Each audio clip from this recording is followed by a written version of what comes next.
decided to help a little when he saw how the current was starting to flow in the opposite direction. Natsu, it's impossible, you can't win, leave it to Gray, Happy said as Natsu stood frozen for a second before a vein popped out on his head. What did you say? Natsu shouted angrily, further increasing his magical power which absorbed Erigor's mesh. Bastard, Erigor cursed as he saw himself left unprotected. I will defeat you. Natsu shouted, launching himself at Erigor and delivering a powerful blow to his stomach. Karyu no Kinkaku. Natsu yelled as he threw Erigor into the air. Ah, does the Dragon Slayer really exist? Erigor murmured before falling unconscious. Ahaha, I did it, what did you think of that, Happy? Natsu laughed excitedly. Aye, that was to be expected from Natsu. Salamander Happy cheered while Natsu looked at him expressionlessly. That's not what you said a moment ago, Natsu said suspiciously. Cats have short-term memory, Happy excused himself. You said I couldn't win, so Urza could. Natsu shouted accusingly. You have a worse memory than cats, I said. Gray, not Urza, anyway you won, Happy said, smiling. Minutes later Lucy, Urza, Gray and Cage arrived in the magic car, the latter still injured. Natsu? Lucy shouted. You guys are late, this is over. Natsu shouted, smiling. I happy mood. Well done, Urza said as she got out of the car with Lucy's help. Urza, are you okay? Lucy asked worriedly.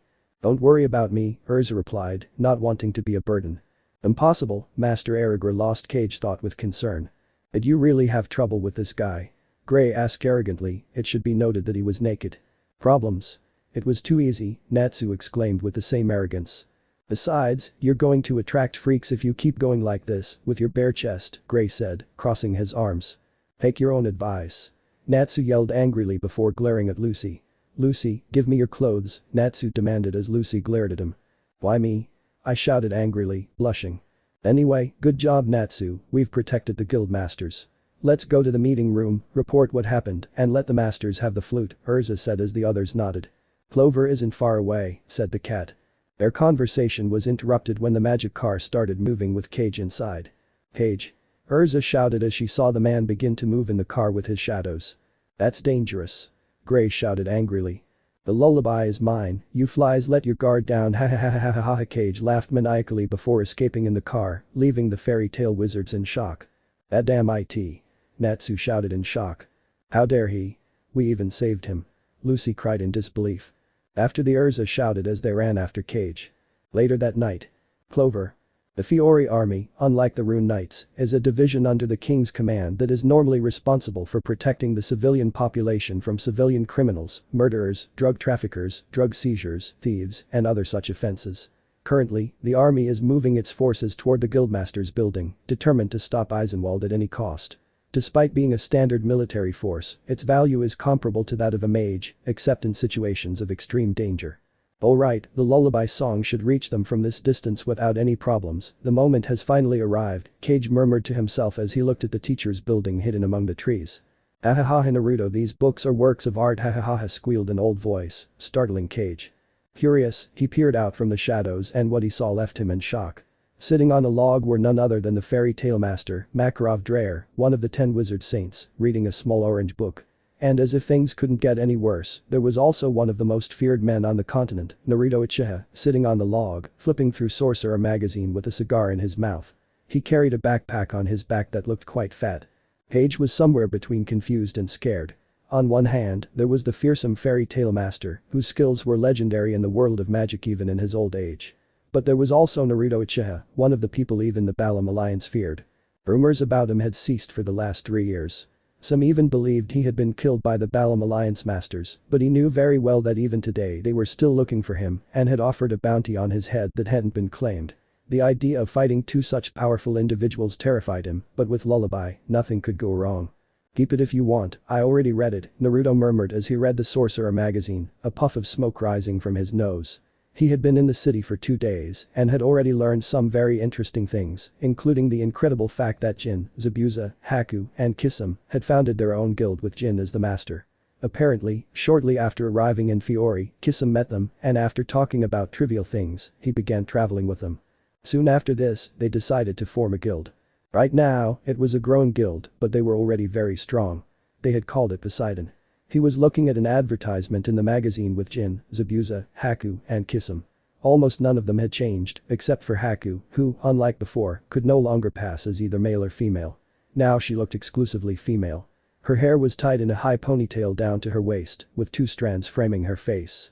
Her outfit consisted of a pair of short blue shorts and a blue jacket with bubble patterns. Her figure was impressive. She was more curvaceous, and without being perverted, her breasts were enormous. He almost felt sorry for Zabuza, being such a jealous father. As he read, he couldn't help but sigh while arranging his backpack full of bills. He still hadn't lost his touch with cards, and the guild masters had learned that the hard way. He was pulled from his thoughts when the presence he had felt approaching a few hours ago emerged from among the trees. "Oh, these books are the best, what am I saying, I have to find those brats before they destroy a city," Makarov muttered, putting the book in his clothes. "Old man, we have company," Naruto said coldly, looking at Kage. "If this person weren't older, I would have sworn it was Shikamaru from Konoha." Makarov looked up and stared intently at Kage. "You're hurt, what are you doing wandering around here?" asked a fairy tale master as Naruto threw away his finished cigar. The old man wasn't so stupid as not to notice how suspicious this guy was. He would let him handle the situation. "Hey, do you want to hear me play a melody? I'm not authorized to bring instruments into the hospital, so I'd like someone to listen to me," Kage lied, taking out the flute. Naruto and Makarov noticed that the flute had something strange about it, but they pretended not to notice. "That's a creepy flute you have there," Naruto said with feigned innocence. "It may seem strange, but it has a beautiful sound," Kage said with a smile. "We're in a hurry, but a song won't hurt," Makarov said, laughing. "Okay, listen carefully please," said Kage as he prepared to play the flute but didn't dare. Meanwhile, the fairy tale members were currently approaching the master after running as fast as their legs could carry them. "There it is," Gray shouted, frowning. "Master?" Lucy and Urza shouted. "Grandpa?" Natsu shouted.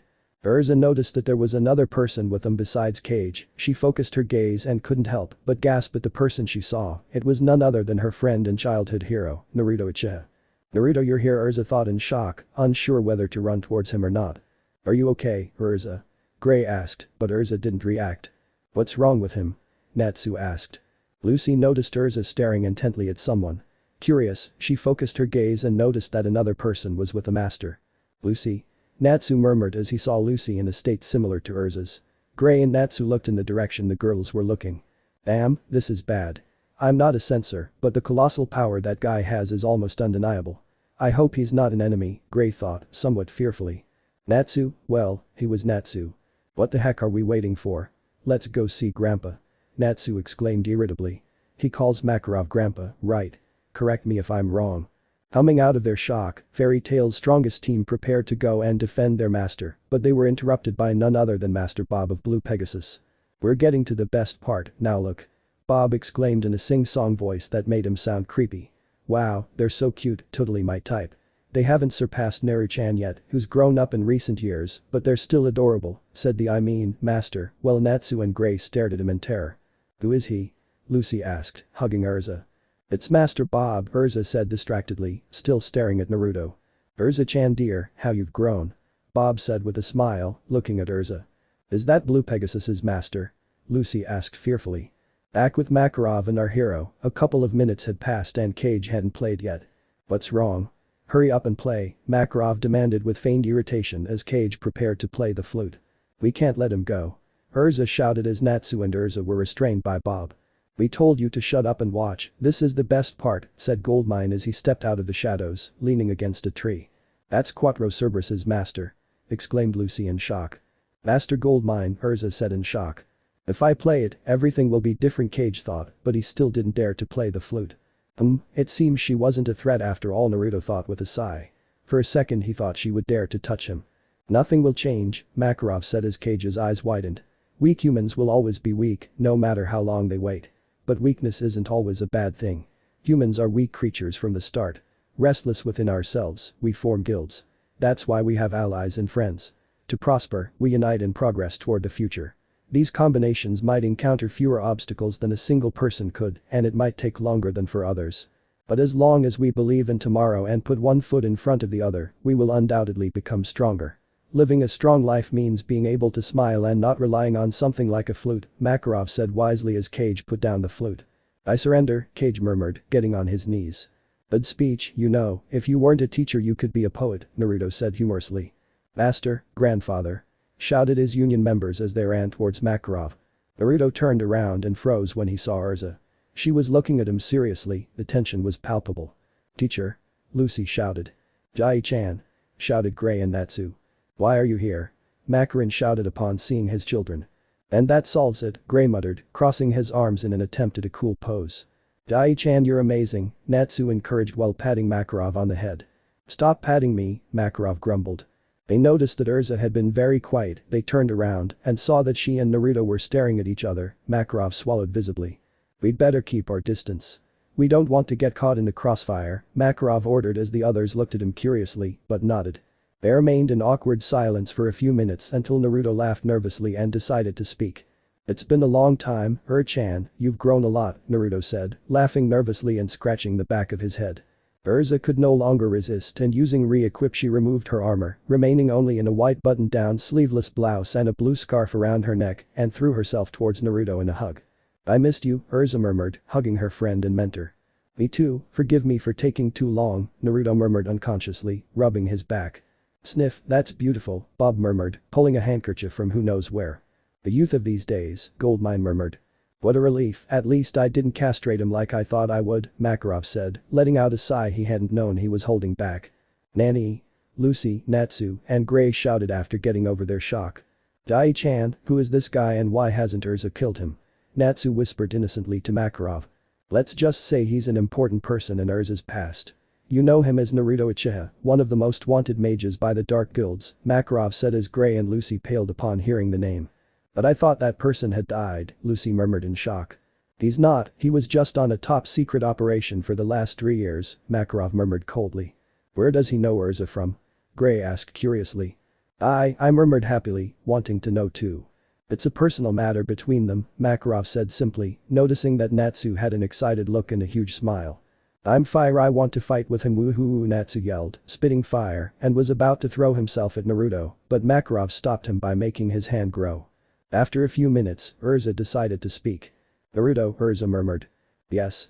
Naruto asked before feeling a powerful punch to the jaw, which to his surprise Naruto barely felt, but she felt that her hand hurt a little. You damn bastard, you had me worried for 3 damn years that I didn't hear anything about you, I even thought you were dead or something worse, what the hell were you doing back here? Shouted a very angry Urza while grabbing him by the collar of his shirt and starting to shake him. You've gotten strong, Ur-chan, that was a good hit, Naruto murmured with a laugh as he stood up and stretched. Give me one good reason not to cut off what makes you a man right here. He roared furiously as a gigantic axe with spikes on its blade appeared in his hands. Naruto paled at that and decided to say something in his defense. Would you believe me if I told you I embarked on a 3-year journey to another continent to defeat a powerful organization led by a masochistic guy, a masked one-eyed man, and an old geezer older than Makarov, who were trying to revive an ancient beast to conquer the world? Naruto asked nervously, telling her half-truth. Urza gave him a death glare that said she definitely didn't believe him. Also, if it's any consolation, I was planning to go to Fairy Tail with the old man, Naruto said, pointing at Makarov, who had Natsu, Lucy, Gray, and Happy standing in front of him like shields. That's true, Makarov said quickly as Urza relaxed. Well, you're here, which is the important thing, Urza said, putting away her axe, as Naruto breathed a sigh of relief that his private parts had survived. I'm saved, Naruto muttered under his breath. That woman's temper had really worsened over the years. You're a bunch of cowardly wizards, every last one of you, growled a mysterious voice. Everyone turned towards the voice and were shocked when they saw it emerge from the lullaby, along with a purple mist. Something's coming out of him. Happy shouted as his wings sprouted from his back. Dude, tell me I'm not drunk and that I really just saw that cat talk and fly, and to top it all off, Naruto muttered, looking at Natsu. He's happy, my friend, said Natsu, a little annoyed, as it was so hard to believe that a cat could talk and fly. What the hell is that? Murmured the soldiers who had just arrived at the scene. I can't stand it anymore, I'm going to devour them myself, growled the voice as the lullaby transformed into a demon seemingly made of wood. They're pitiful souls, that's what it is, roared the lullaby. That's too big. Exclaimed Lucy in shock. It's a horrible monster. Happy shouted, pointing at the lullaby. What is that thing? Gray asked as the others stared at the monster with serious expressions. I had no idea about this, Cage said, his eyes wide. Damn, that's annoying, Bob muttered calmly. That's a demon from the Book of Zeref, Goldmine replied. The other teachers rushed out of the building. This is not good, shouted one of the teachers. Should we help? Another shouted. My back hurts so I'll pass, another teacher grumbled. Why did Lullaby turn into that? Lucy asked, somewhat fearfully. That's his true form. That monster, in short, was created by living magic, the magic of Zeref, Naruto replied coldly. Living magic? Natsu asked curiously. Isn't he the old man from the story? Gray asked. The dark wizard Zeref was the most evil wizard in the history of the magical world. To think that part of his legacy would appear before us after centuries, Bob replied with childlike fear. Which soul shall I enjoy first? Lullaby grumbled with amusement, watching the magicians. What did you say, are our souls tasty? Natsu asked curiously. How am I supposed to know? Don't ask me, Gray growled irritably. I thought you'd ask that, Lucy said, laughing. They taste good, I assure you, but don't ask me how I know, said Naruto as everyone stared at him with wide eyes. Natsu, Gray, everyone back off. Urza ordered as the aforementioned made a face. What a bossy woman, Natsu said, his eyes widening. Don't give me orders, Gray said, frowning. I'm counting on you, he growled, giving them a death glare. Aye sir, the two shouted, frightened. There goes Happy too, Lucy murmured sadly. It barks a lot but it doesn't bite, grumbled a member of the army. Chapter 18. Welcome to Fairy Tail. Imprisoned. The R.A. Magic Council. Currently, a meeting was being held in the highest tower of the council castle to discuss the recent events caused by Eisenwald. The Magic Council is composed of 8 members, including the president. Org. A tall old man with long gray hair combed back, a long white beard, and curious pointed ears. Shituyajima. An old man almost as short as Makarov, with a jester's hat, gray eyebrows, and a small mustache. Ligi. A hooded man with black hair, dark skin, and dark glasses. Michello. A dwarf man with brown hair and a mustache, he has ears and a tail that make him look like a cat. Elno. She is an older woman with blonde hair tied in a large ponytail, she has a large nose that makes her look like a witch. Ultier Milkovich. She is a tall woman with fair skin, long black purple hair, brown eyes, and a voluptuous figure. Seagrain. He is a young man with blue hair and a tattoo below his right eye. Ryoku Fujimoto. He is an old man with long white hair, a long beard, long eyebrows, and red eyes. Eisenwald may have been destroyed, but the root of the problem remains unresolved, said Org, frowning, as he held in his hands a box made of magic that contained the lullaby. The number of rival dark guilds has its own stars, Ujima said. Then we should come up with a plan to eliminate them all once and for all, Ligi said seriously. But how? Michello asked irritably.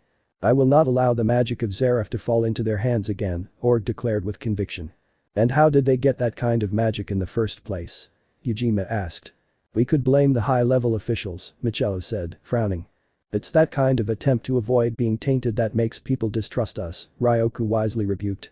In any case, it seems that this time we were saved by that thorn in our side, fairy tale, and of course by Naruto Uchiha. To think that that person was still alive, said Seagrain, drawing the attention of the entire council. They destroyed a dark guild with people, impressive, plus that man easily took down a demon of Zeref. Altier praised with interest. To think he was alive, the rumors said he had been murdered, Belno said to no one in particular. That brat will have a lot of explaining to do to me. He never told me what the hell happened to the Akatsuki, besides the fact that they were dead. To make matters worse, he hasn't communicated in the last 2 years, and now he's back just to cause destruction, Ryoku thought with a sigh. But even so, the amount of destruction he caused is not justified. I don't know who is worse, him or fairy tale, Ligi muttered angrily. I know it's something that people don't want to accept, but it's the reality. We would be in big trouble if the lullaby had killed all those guild masters. Even the positions of some of those present here would have been at risk, Seagrain said calmly. Fool, you're even trying to blame the council, Michello growled angrily. Enough of this, your destructive tendencies give me headaches, this time too, Horde growled with obvious anger. Maybe, but I'd rather they succeed and destroy a city than fail, and it costs thousands of lives. That would be a bad scenario. You'd all be fired, Ryoku said, while some reluctantly had to accept that it was true. Yes, but we should reward them for their kindness, Seagrain said with a dark laugh. Magnolia. The fairy tale members and Naruto were walking peacefully towards the guild. Urza was telling Naruto about her life in fairy tale over the past few years, and Naruto listened attentively to everything she said. Lucy wore a look of despair on her face as she walked beside the master. Natsu and Gray had been having a stupid argument about fire and ice for hours. This wouldn't have been a problem if Urza hadn't been so engrossed in their conversation that she hadn't made any attempt to stop them. Happy's constant provoking of them to keep fighting wasn't helping matters at all. And that's how I became the youngest S-class mage in the guild, Urza said proudly as she finished telling her story. Incredible, Naruto murmured, impressed. It was no wonder. After all, it takes many mages years to reach S-class level, but Urza achieved it in just 4 years after starting to use magic. It was a feat probably only surpassed by himself, who already had that level at the age of 10. Urza, I know this is a moving reunion, but please stop them. If I have to endure them for 1 more second, I think I'll die, Lucy cried, pleading with Urza. TT. I guess you're right, Urza muttered, making an angry face. For the last time, Gray, I already told you that fire is stronger, Salamander growled with a proud pose. Those are lies, it's obvious that ice is stronger, Baka, Gray shouted with a frown. Stop fighting, Urza growled, making a terrifying face, but incredibly, the two of them ignored her. I think I can help with your debate, neither of the 2 elements is stronger than the other, said Naruto as Natsu and Gray looked at him questioningly. What do you mean? Natsu asked curiously. You could say that both elements counteract each other, depending on the amount, power, and temperature of each attack. For example, if an equally powerful fire and water attack collide, they counteract each other, generating steam. If the amount of fire is much greater and hotter than the water, the fire wins. If the amount of water is greater, the water wins. Ice is cold, hard, and malleable. It can take any shape the user desires, and the lower the temperature, the more powerful it is. Fire is wild, powerful, and unstable. At the right temperature, it can cause great destruction. It is more dangerous the hotter it is. The hotter or colder the attack, the more powerful and larger it is, the more likely it is to win. It mostly depends on how strong the user is, Naruto explained as a black flame appeared in his right hand and a vortex of icy wind in his left. Incredible, Gray murmured with interest. Black fire? It'll taste good, Natsu asked curiously. This black flame is believed to come from hell, it can last 7 days and 7 nights without going out, water doesn't work on it, said Naruto as Natsu tried to bite the flame, but Naruto pulled his hand away. Hey, Natsu complained with a pout. I don't know for sure if even if you're a dragon slayer, that flame can kill you, so let's avoid any problems, Naruto said with a frown. Fine, Natsu said with a pout that made him look like a child. Ahahaha, Baka Gray muttered under his breath. This icy wind is at a temperature close to absolute zero. If used correctly, it can freeze a person to death. Watch what happens, Naruto said, bringing the black flames close to the wind. To everyone's surprise, they countered each other. You see, you were both equally strong. It's up to you to figure out who's stronger, Naruto said as they both nodded. Yosh, you'll see, Ice Princess. Natsu shouted, pointing at Gray. Aye sir, encouraged the Nico as he perched on Natsu's shoulder. Bastard. Gray shouted, starting a new argument. I don't think I work, Naruto muttered with a pout. It was a good idea poorly executed, Makarov said with a laugh. Ooh, Lucy cried in despair. I guess it's time to do it my way, Urza growled as she began to pummel the pair of rivals. I won't describe such a terrible scene, I'll just say that both of them are being carried by two Naruto clones. You exaggerated a bit, don't you think, chan Naruto murmured with a nervous laugh as he watched his clones carry Gray, who had a swollen eye and cheek, several bumps on his head, a bleeding nose, and various scrapes. It should be noted that he was naked. Natsu was in the same condition as Gray. Aye, it's always the same when they fight in front of Urza, Happy said as he flew alongside the clones. That's the only way those two understand, Urza said, crossing her arms. I almost feel sorry for them, Lucy murmured under her breath. Their conversation was interrupted when they arrived in front of the Fairy Tail Guild. This place never changes, Naruto said, looking at the guild. Have you been here before, Naruto-san? Lucy asked with interest. Only once, 7 years ago, Naruto said simply. That time I barely made it to the entrance, Naruto said with a laugh. Well, we'd better go inside, Makarov said, about to open the door, but before he could get close, the door burst open as a body flew out and hit Makarov. Otoko shouted Elfman, who had flown out of the guild during one of the typical guild fights. Master Urza and Lucy shouted when they saw Elfman's body on top of the master. Oh Urza, Lucy, you're back. What happened to Natsu and Gray? Elfman said as he stood up. It was then that he noticed Makarov, who looked like he'd been through the ringer. Master. Elfman shouted as he helped Makarov to his feet, who had a little ghost crawling out of his mouth. Old man, are you okay? Naruto asked, approaching Makarov. I'm fine, Makarov sighed, dusting himself off. Who is he? Elfman asked, looking at Naruto.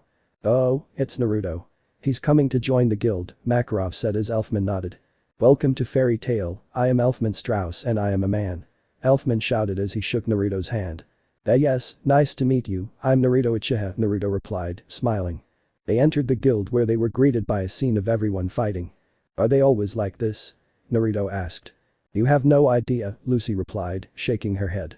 Master. They all shouted upon noticing Makarov's presence. Welcome, teacher, Murahin said, smiling. Mira-chan, bring me the seal, we have a new member, said the master as Murahin looked at Naruto before nodding. Murahin arrived with the guild seal of approval. Where do you want it and in what color? Makarov asked. Naruto took off his jacket and rolled up his shirt sleeve. Here in black, said Naruto as he placed his right shoulder, Makarov placed the seal on him. You brats, we have a new member. Makarov shouted as the guild members cheered with excitement. Why don't you introduce yourself, Naruto?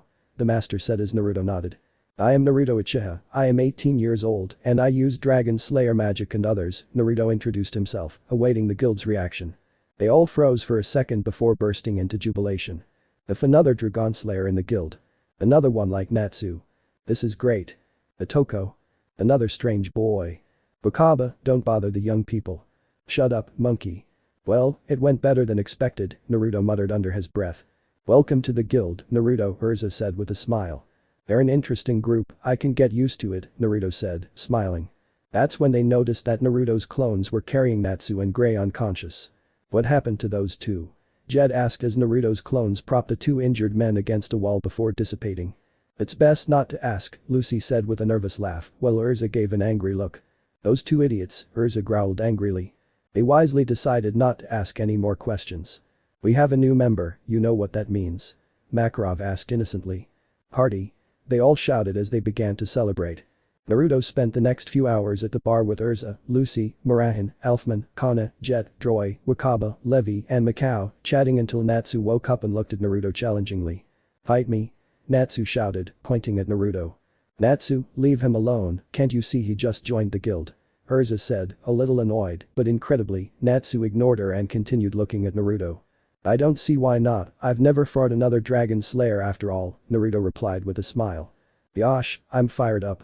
Natsu yelled, spitting fire. Is it always like this? Natsu asked Happy. Aye, Happy said. The entire guild went out into the street and formed a circle around Naruto and Natsu. Natsu had an excited look on his face, while Naruto just looked calm. Come on. Come on. Come on. Those were the cheers of the guild for both fighters. Apparently these people have the same fighting spirit as me, this place will be a lot of fun, Naruto thought with a laugh. Are they really going to fight? Lucy asked incredulously. Of course, if they don't take it seriously they can't be considered men, Elfman exclaimed as if it were the most normal thing in the world. I wonder how strong the other guy is, Mikao asked himself. This meeting will be fun, Wakaba said. But if a person from the strongest team and the one who defeated Lullaby fight? Lucy murmured in shock. Strongest team? What are you talking about? Gray asked without taking his eyes off Naruto and Natsu. You, Natsu, and Urza are the strongest wizards in Fairy Tail, right? Lucy said with a frown. Huh? That's nonsense. Who told you that? Gray asked with a laugh. Lucy pointed at Mirahan, who began to cry. Oh, it was Mira-chan, Gray said, his face nervous. You made her cry, Lucy scolded, hands on her hips. I acknowledge that Natsu and Gray have courage, but I wouldn't call them the strongest. There are many stronger people in Fairy Tail, like me for example, Elfman said. Urza is probably the strongest of the women, Levi said. If we're talking about the strongest man, that would be Mystigan or Laxus, Jet said with his arms crossed. I just thought Natsu, Gray, and Urza worked really well together, Mirahan said through tears. Anyway, I think this fight will be interesting, Elfman said, still watching the two fighters. I don't know, he's not a normal person. Not only did he defeat Lullaby without breaking a sweat, but I've also felt his magic power. It's simply terrifying.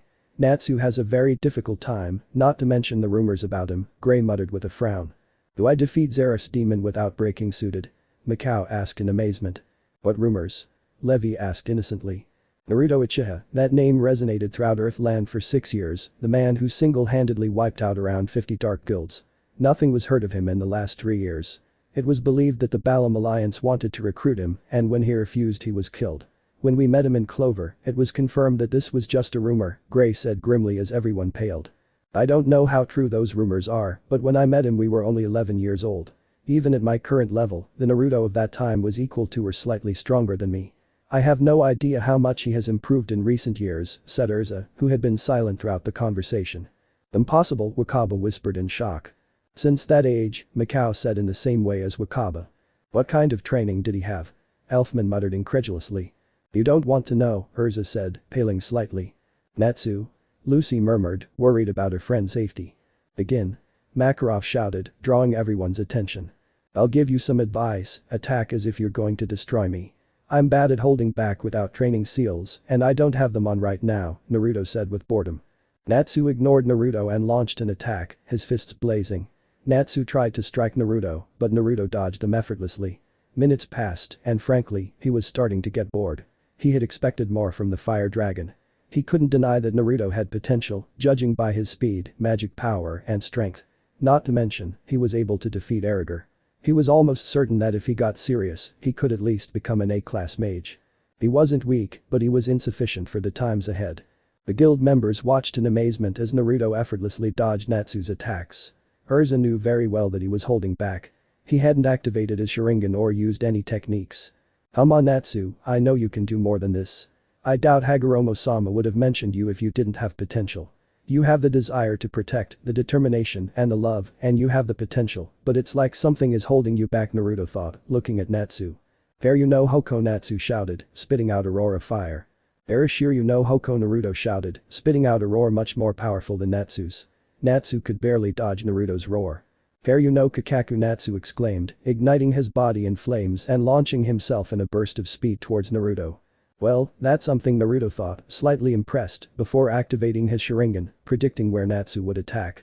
Natsu intended to headbutt him, but Naruto met it with a powerful punch, sending him flying backward.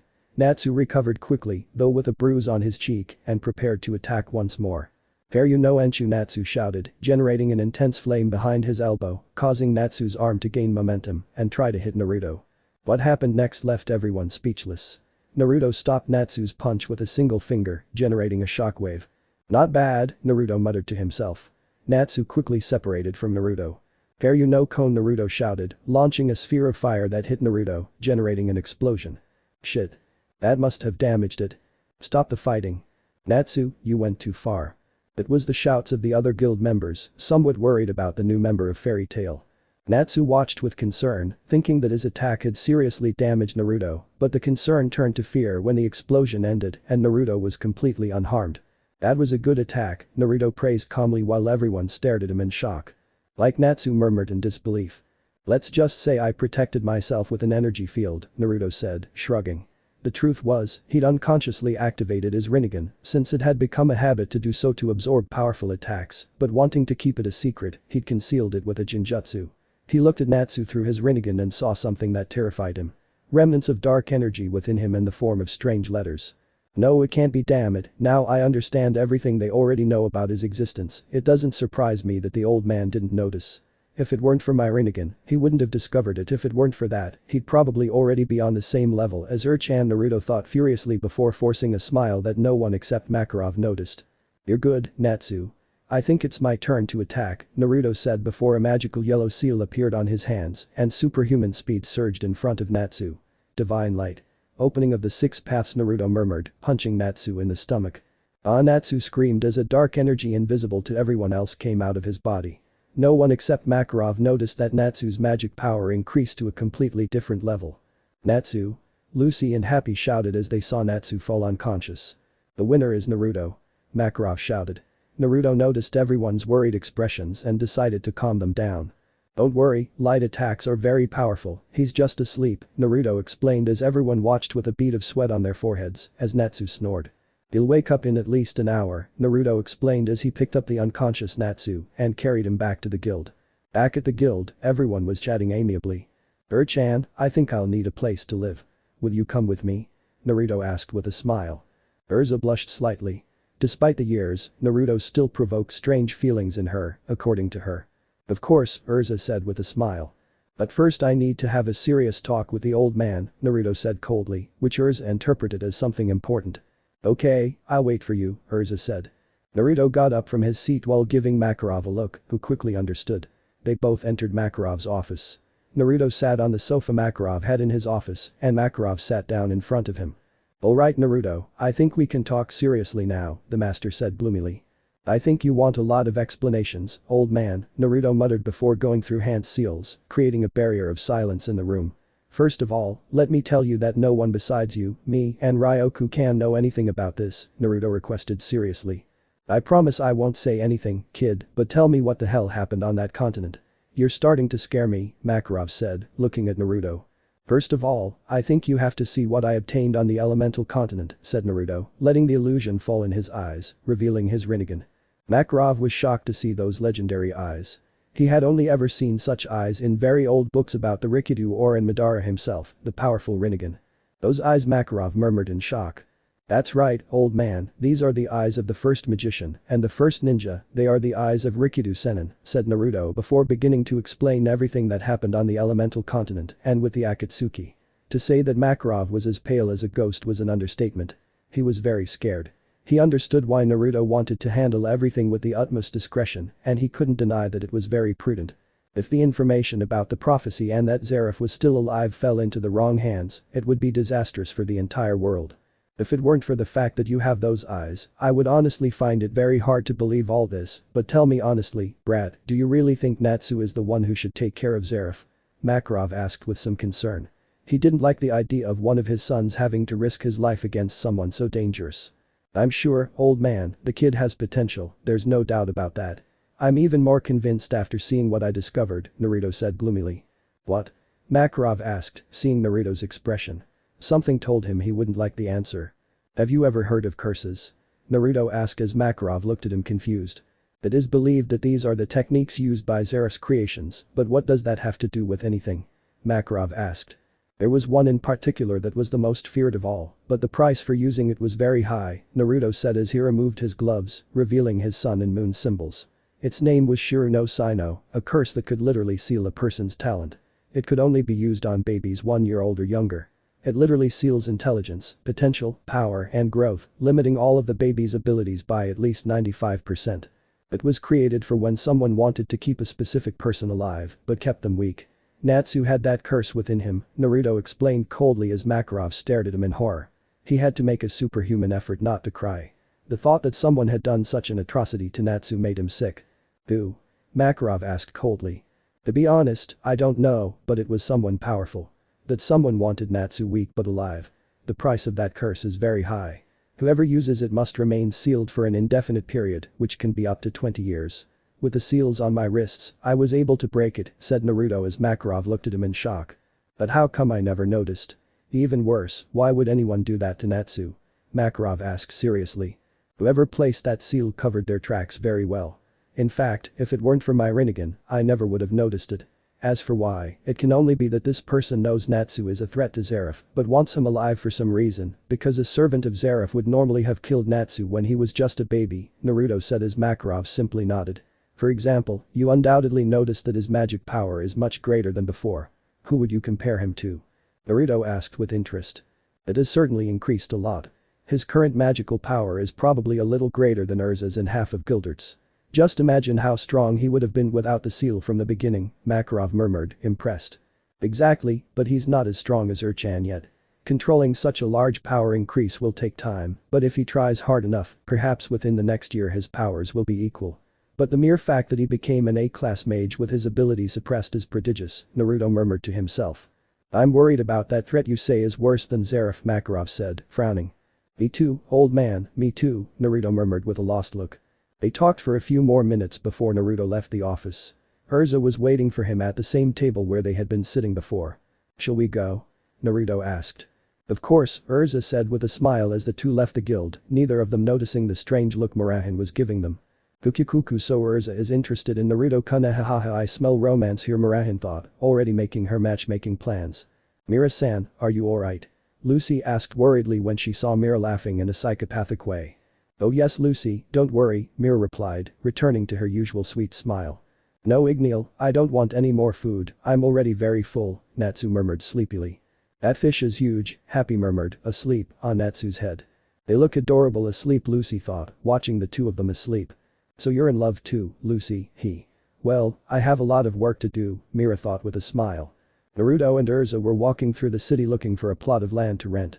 Urza was confused when he said that because she thought he wanted an apartment, but she decided not to object. Naruto had sent several clones to explore the city for future use of his Kami no Kosen, and suddenly he felt a terrible chill run down his spine. Are you okay? Urza asked, looking at Naruto. She had taken off her armor when they left the guild. Naruto had asked why, and she replied that she didn't feel like wearing it. The truth was, she took it off because she felt safe with Naruto, but she wouldn't admit it in front of him. I have a terrible feeling that some matchmaking Cupid has found new victims for his sinister love plans, Naruto muttered as Urza looked at him in amazement. It seems Murahin has already found a new project, probably Lucy and Natsu, Urza said innocently. New project? What do you mean?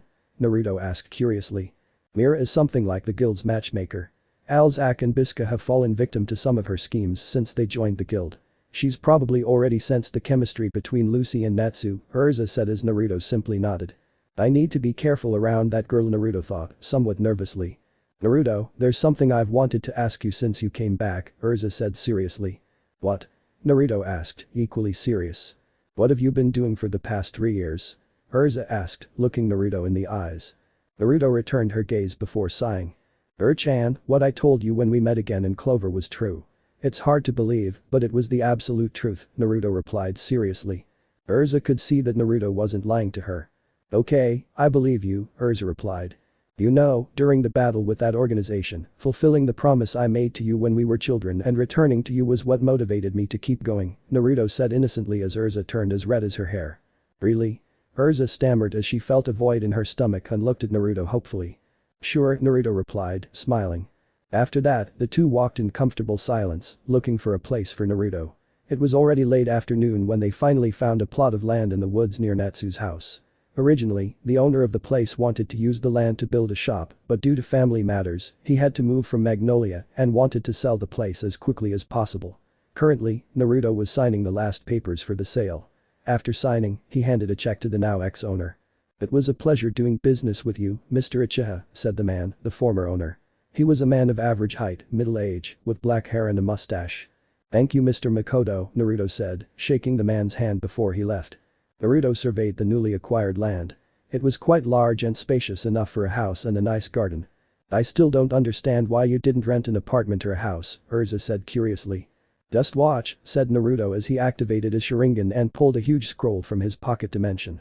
He smiled as he felt the memories of his clones arrive, quickly creating 4 clones that positioned themselves in the 4 corners of the field. Earth release. Earth release. Shouted the 4 clones, making hand seals and placing their hands on the ground. 4 large walls of earth surrounded the area before Urza's shocked gaze. 3 of the clones vanished, leaving only 1. Naruto unwrapped the enormous scroll in the center of the 4 walls, revealing a Fujutsu formula and a magic seal. Naruto sprinkled some of his blood on both seals, and from a distance, he and his clone sent a considerable amount of chakra and magic power to the seals. The cloud of smoke appeared and after a few seconds revealed a wooden house with a rather modern design. What the hell was that? Urza murmured in shock as she watched Naruto pull a house out of a scroll. It's the house my grandfather built and where I lived as a child. It's already furnished, so it was more practical to bring it here, Naruto said, shrugging. Urza was aware of his origins, so she didn't mind talking about it. She created another group of clones to clean the interior. Tomorrow she would have to arrange for water, gas, and other services. He cut off the part in front of the door of the stone wall, and with his wood breath he built a door for that part. He sat on the ground and sighed. See how easy it was? Said Naruto as Urza simply nodded. Look how late it is, Urza murmured as she saw that it was beginning to get dark. I'll walk you home, Naruto asked with a smile. Yes, Urza replied as they walked towards Fairy Hills. They walked in comfortable silence until they reached Fairy Hills. If there's a dormitory for women, why don't they have one for men? Naruto asked curiously. There was one, but it was destroyed by Gilderts during a fight between the boys, Urza said as a bead of sweat appeared behind Naruto's head. Okay well, I'm going. Sweet dreams, Ur-chan, said Naruto as Urza looked at him, embarrassed. Good evening and welcome to Fairy Tail, Naruto, Urza said, giving him a kiss on the cheek before entering the dormitories. Naruto began walking towards his new home with a feeling of peace he hadn't felt in a long time. Finally, he could walk calmly without having to worry about some crazy assassin who wanted to kill him. It didn't mean he was letting his guard down, but he could afford to be more relaxed. With that thought in mind, he took out a cigar and continued on his way. The next day. Naruto watched the scene with some amusement. After hiring the basic services at his new house, he had gone to the guild only to see a more recovered Natsu, bothering Urza about the fight he had promised her during the Eisenwald incident. He couldn't help but feel some sympathy for Natsu. After all, he had a great fighting spirit and even after losing to him, he didn't give up and kept fighting. He still wants to fight after what happened yesterday. Lucy murmured in disbelief. They had already agreed to this fight since the Eisenwald incident. Natsu isn't the type to break his word, Gray said seriously. Currently everyone was outside the guild surrounding Natsu and Urza. That's Natsu? Exclaimed Happy, floating next to Lucy. Happy, who do you want to bet on? Asked Kana, who was handling the bets.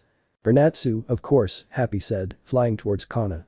I must admit he has guts, said Naruto, calmly observing the situation using his Sharingan. What are those eyes? Lucy asked innocently. Oh, those are my Sharingan. They allow me to see everything almost in slow motion, memorize everything I see, and understand almost any technique. They also allow me to put people in an illusion when I look them in the eyes, Naruto explained as Lucy and the others opened their eyes wide.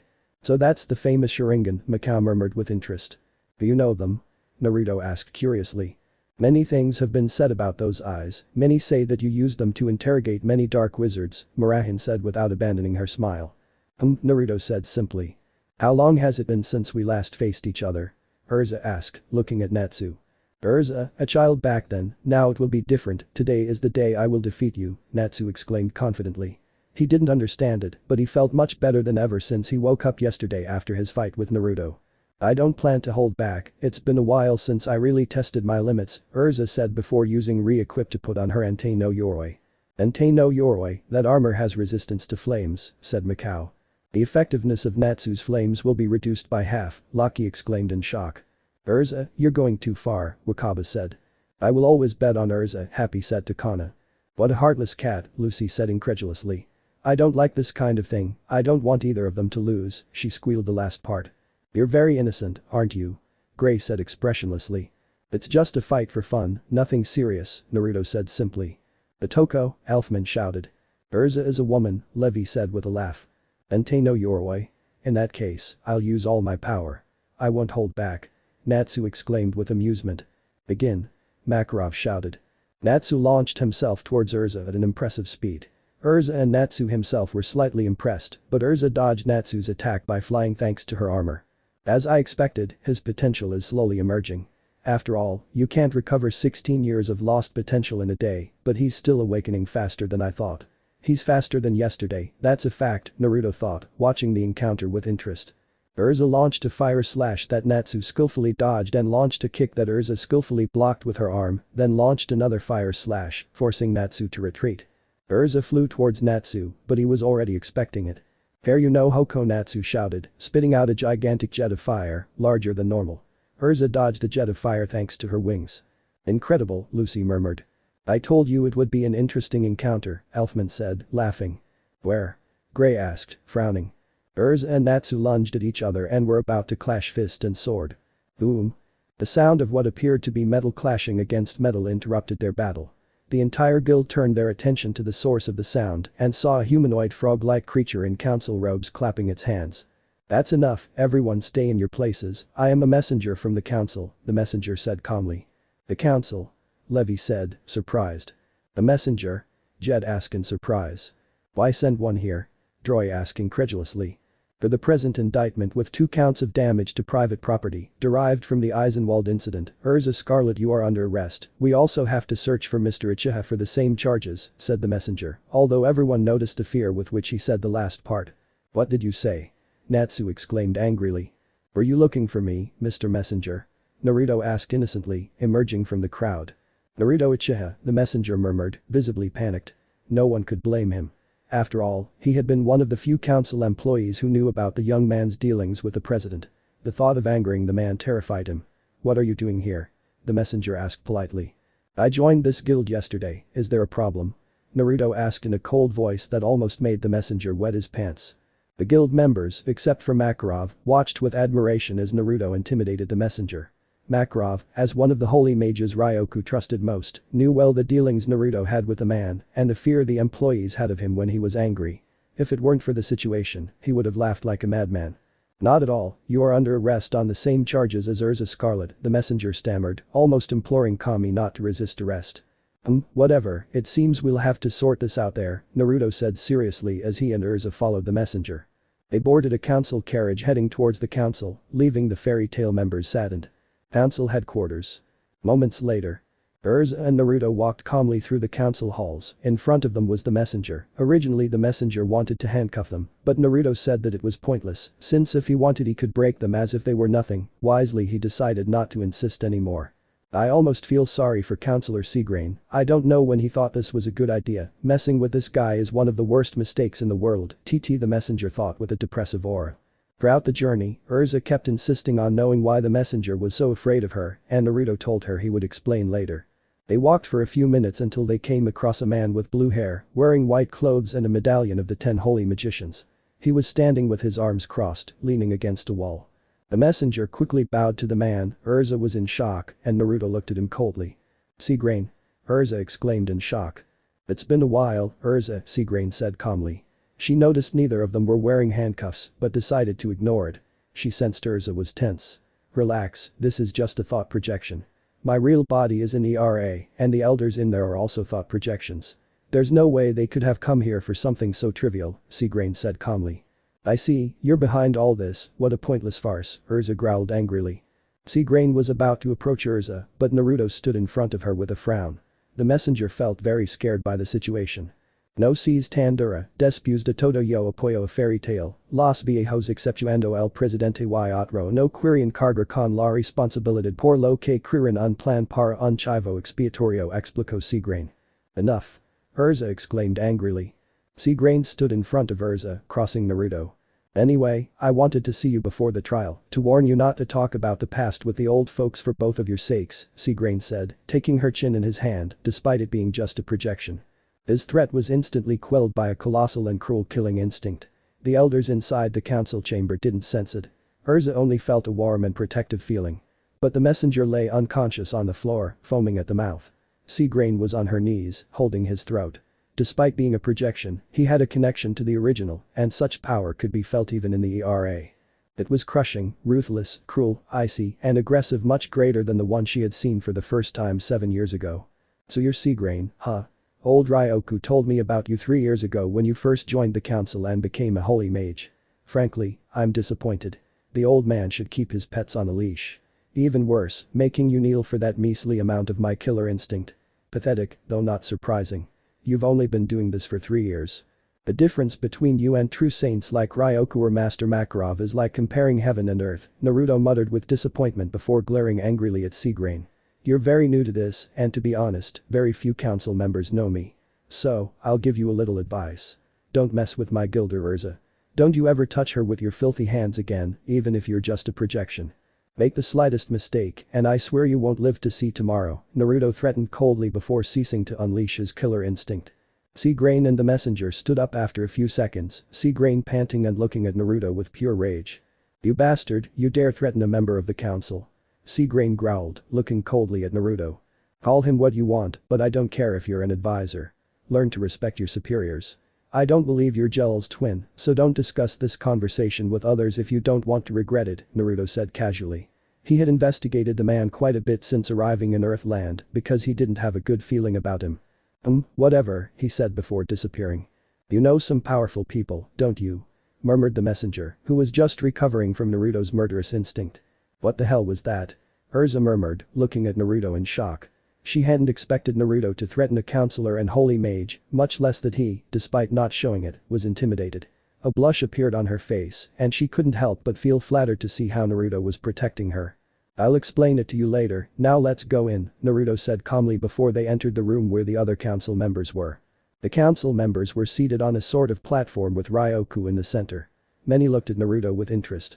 Despite having heard rumors about him, they had never seen him in person. They frowned when they noticed that neither he nor Urza were handcuffed. Messenger, why aren't they handcuffed? Org growled angrily. Sir, what happened is that Naruto Uchiha became a member of Fairy Tail, and well, I know, what I mean is oh no, the messenger stammered, trying to excuse himself by pointing at Naruto. Some frowned at the fact that the man had joined Fairy Tail, and noticing the messenger's panic, Ryoku knew very well what happened. He knew Naruto well and the way he intimidated the employees he had dealt with, under the excuse that they should not be intimidated when facing a real criminal. Damn it, brat, how many times have I told you not to intimidate my employees? You know how difficult it is to get good staff these days, Ryoku growled at the astonished gaze of everyone present. I'll just train them a little, now he won't feel fear in the face of a real dark wizard, Naruto said simply. Ahaha, look how you've grown, you've become quite the man, Ryoku said with amusement. Nani, shouted the counselors except for Ujima and Urza, who also shouted. You've grown up well, Naruto, Ujima said with a smile. Thanks, you guys, well frankly you've gotten older, Naruto replied as Ryoku and Ujima were surrounded by a depressive aura. Ryoku-sama, do you and this guy know each other? Ligi asked incredulously. You know Naruto? Urza asked in shock. You could say that, Naruto replied simply.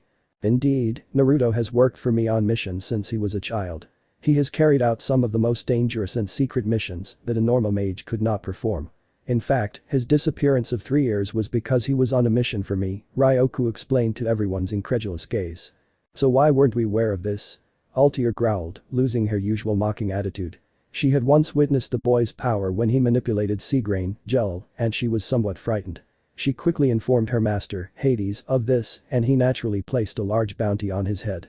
This changed things considerably. Is that true because? Michello asked angrily. It was a way to avoid drawing attention to himself. That's why I often sent him on missions instead of a holy mage. Naruto can carry out many high-level missions without attracting much attention, Ryoku explained simply. Well, we're getting off topic, they weren't going to prosecute us, Naruto said with some sarcasm. Oh yes, I forgot, I suppose you already understand what the circus is about, Ryoku murmured, regaining his composure and glancing at his counselors, who looked at him with some fear, not wanting to reach his bad side. Now we will begin this trial of mages, the accused Urza Scarlet and Naruto Uchiha, to the stand, ordered the messenger. Seagrain looked at Urza with smugness. Fairy Tail. The Fairy Tail wizards were in a depressed mood because their 2 friends had been arrested. Even though Naruto had only been there a couple of days, many already considered him a friend. They felt powerless because they couldn't do anything. Natsu was locked in a glass, transformed into a lizard, to prevent him from rescuing them and doing something stupid. I can't stay here any longer, we're going to testify in their favor, Lucy exclaimed with determination. Lucy? Nab murmured sadly. No, wait, said the teacher, arms crossed. What are you saying? This arrest is an injustice, once they deliver their verdict it will be too late, Lucy shouted, clenching her fists. No matter how fast we go, if we leave now we won't arrive on time, Makarov said simply. Besides, I don't want to see the carnage Naruto will cause if those idiots reach his dark side. Well, at least Ryoku will prevent him from hurting them too badly, Makarov thought, adding the last part with a smile. Let me out, Natsu shouted from inside the glass. Are you sure you want to go out? Makarov asked with a laugh. Natsu stopped for a moment and began to sweat from nerves. Sure, he said, not very confidently, earning curious glances from everyone. What's wrong, Natsu? Did you run out of steam? Makarov asked with some amusement. Suddenly Makarov launched a small burst of his light element at the glass, which broke, and Natsu turned into none other than Mikao. Mikao? Levi shouted in shock while the others had a bad feeling. What? Shouted Loki, Lucy, and Elfman. I'm sorry, I owed Natsu one in order to present myself as Natsu. I transformed into a lizard, Mikao said, laughing and scratching the back of his head. So where is the real Natsu? Lucy asked, even though she already knew the answer. Don't tell me it was because of Urza and Naruto. Gray asked with a nervous look. Probably. Replied Mikao. You've got to be kidding me, that guy would probably punch the council members, Elfman exclaimed dramatically. Enough, let's wait patiently for the results, Makarov said gloomily. Besides, Naruto probably already hit them, Makarov thought. Council headquarters. After minutes of discussing this whole farce, Ryoku was preparing to give his verdict to the two defendants. After examining the situation, I have decided that the two defendants, Urza Scarlet and Naruto Uchiha, are guilty of the charges of destruction, but due to the circumstances, they are. Ryoku couldn't finish because of an explosion that created a hole in the wall of the courtroom. What the hell? Ryoku exclaimed in shock. The smoke disappeared, revealing a scene that made Naruto burst out laughing and fall to the floor clutching his stomach. Urza watched with wide eyes, and the council members with pure anger. Natsu, disguised as Urza in a ridiculous attempt at a disguise, and next to him Happy, wearing a spiky blonde wig and clothes similar to Naruto's, had a calm expression trying to look cool. I am the armor mage, you want to catch me then try it. Natsu shouted, spitting fire from his mouth. I am Naruto. Happy shouted. I thought his intellect was sealed, but he's actually that stupid, Naruto thought as Urza looked at him in disbelief. I am Urza and he is Naruto, if we had done something wrong, then we would confess it, Natsu shouted, spitting more fire and destroying the room in the process. And the worst crime will be murdering the council members. Natsu shouted, pointing at the council members, who were looking at him angrily, while Ryoku looked at him with amusement. Aye sir, Happy exclaimed. Dude, I want to be judged separately, Naruto said with a nervous smile. I was going to exonerate them but take them to prison, Ryoku ordered with a sigh. My apologies, Mr. President, Urza said with a bow. Urza, don't apologize to these guys, I'm Urza. Natsu yelled, spitting more fire. Moments later. Naruto, Urza, and Natsu, along with a sleeping Happy next to him, were in a council cell sitting on the floor. Naruto was still laughing, Natsu was sitting, and Urza was looking at him with a tick. I don't even know what to tell you, this is just a formality, Urza said with suppressed anger. Formality? Natsu asked curiously. They stopped us just to cover up appearances, it's to preserve order in the magical world, the council must demonstrate its authority over the wizards, Urza explained, trying to calm down. What? I don't understand anything, Natsu said with a confused expression. It means we would have been found guilty, but there would be no real punishment, we probably would have gone back today if you hadn't gotten involved in this, Urza shouted with an angry comedic expression. Natsu screamed in shock when he saw that he had ruined it. Come on Ur-chan, don't be so harsh, he's just trying to rescue us, they deserve credit for that, said Naruto, patting Natsu on the shoulder. I guess you're right, thanks Natsu, Urza said as Natsu pouted in embarrassment. By the way, Naruto, you still haven't explained why the messenger was so afraid of you. How on earth do you know the student council president? What were you thinking when you threatened a council member? Urza exclaimed. You threatened a council member, ha ha ha ha ha, I would have liked to see it, Natsu said, laughing and writhing on the ground. It's not funny, Natsu, Urza scolded before looking at Naruto. Well, I'll explain it to you. As for how I know the old man, he already explained it to you. I worked for him for a while. There are many missions that the council isn't aware of. They're only assigned to the saints or a powerful and very reliable mage. Why do you think Fairy Tail receives SS-class missions more often than other guilds, and these are done by a single mage? Naruto asked rhetorically. I understand, Urza said with a thoughtful expression. Now she understood why Gilderts and the Master were so secretive about some things. As for why I threatened that man, it's simple, Naruto said before whispering something in her ear. I promised you when we were children that I would never hurt you again. I will keep that promise no matter what, Naruto whispered, wrapping her in a hug. Chapter 19. Natsubaka. Galuna Island.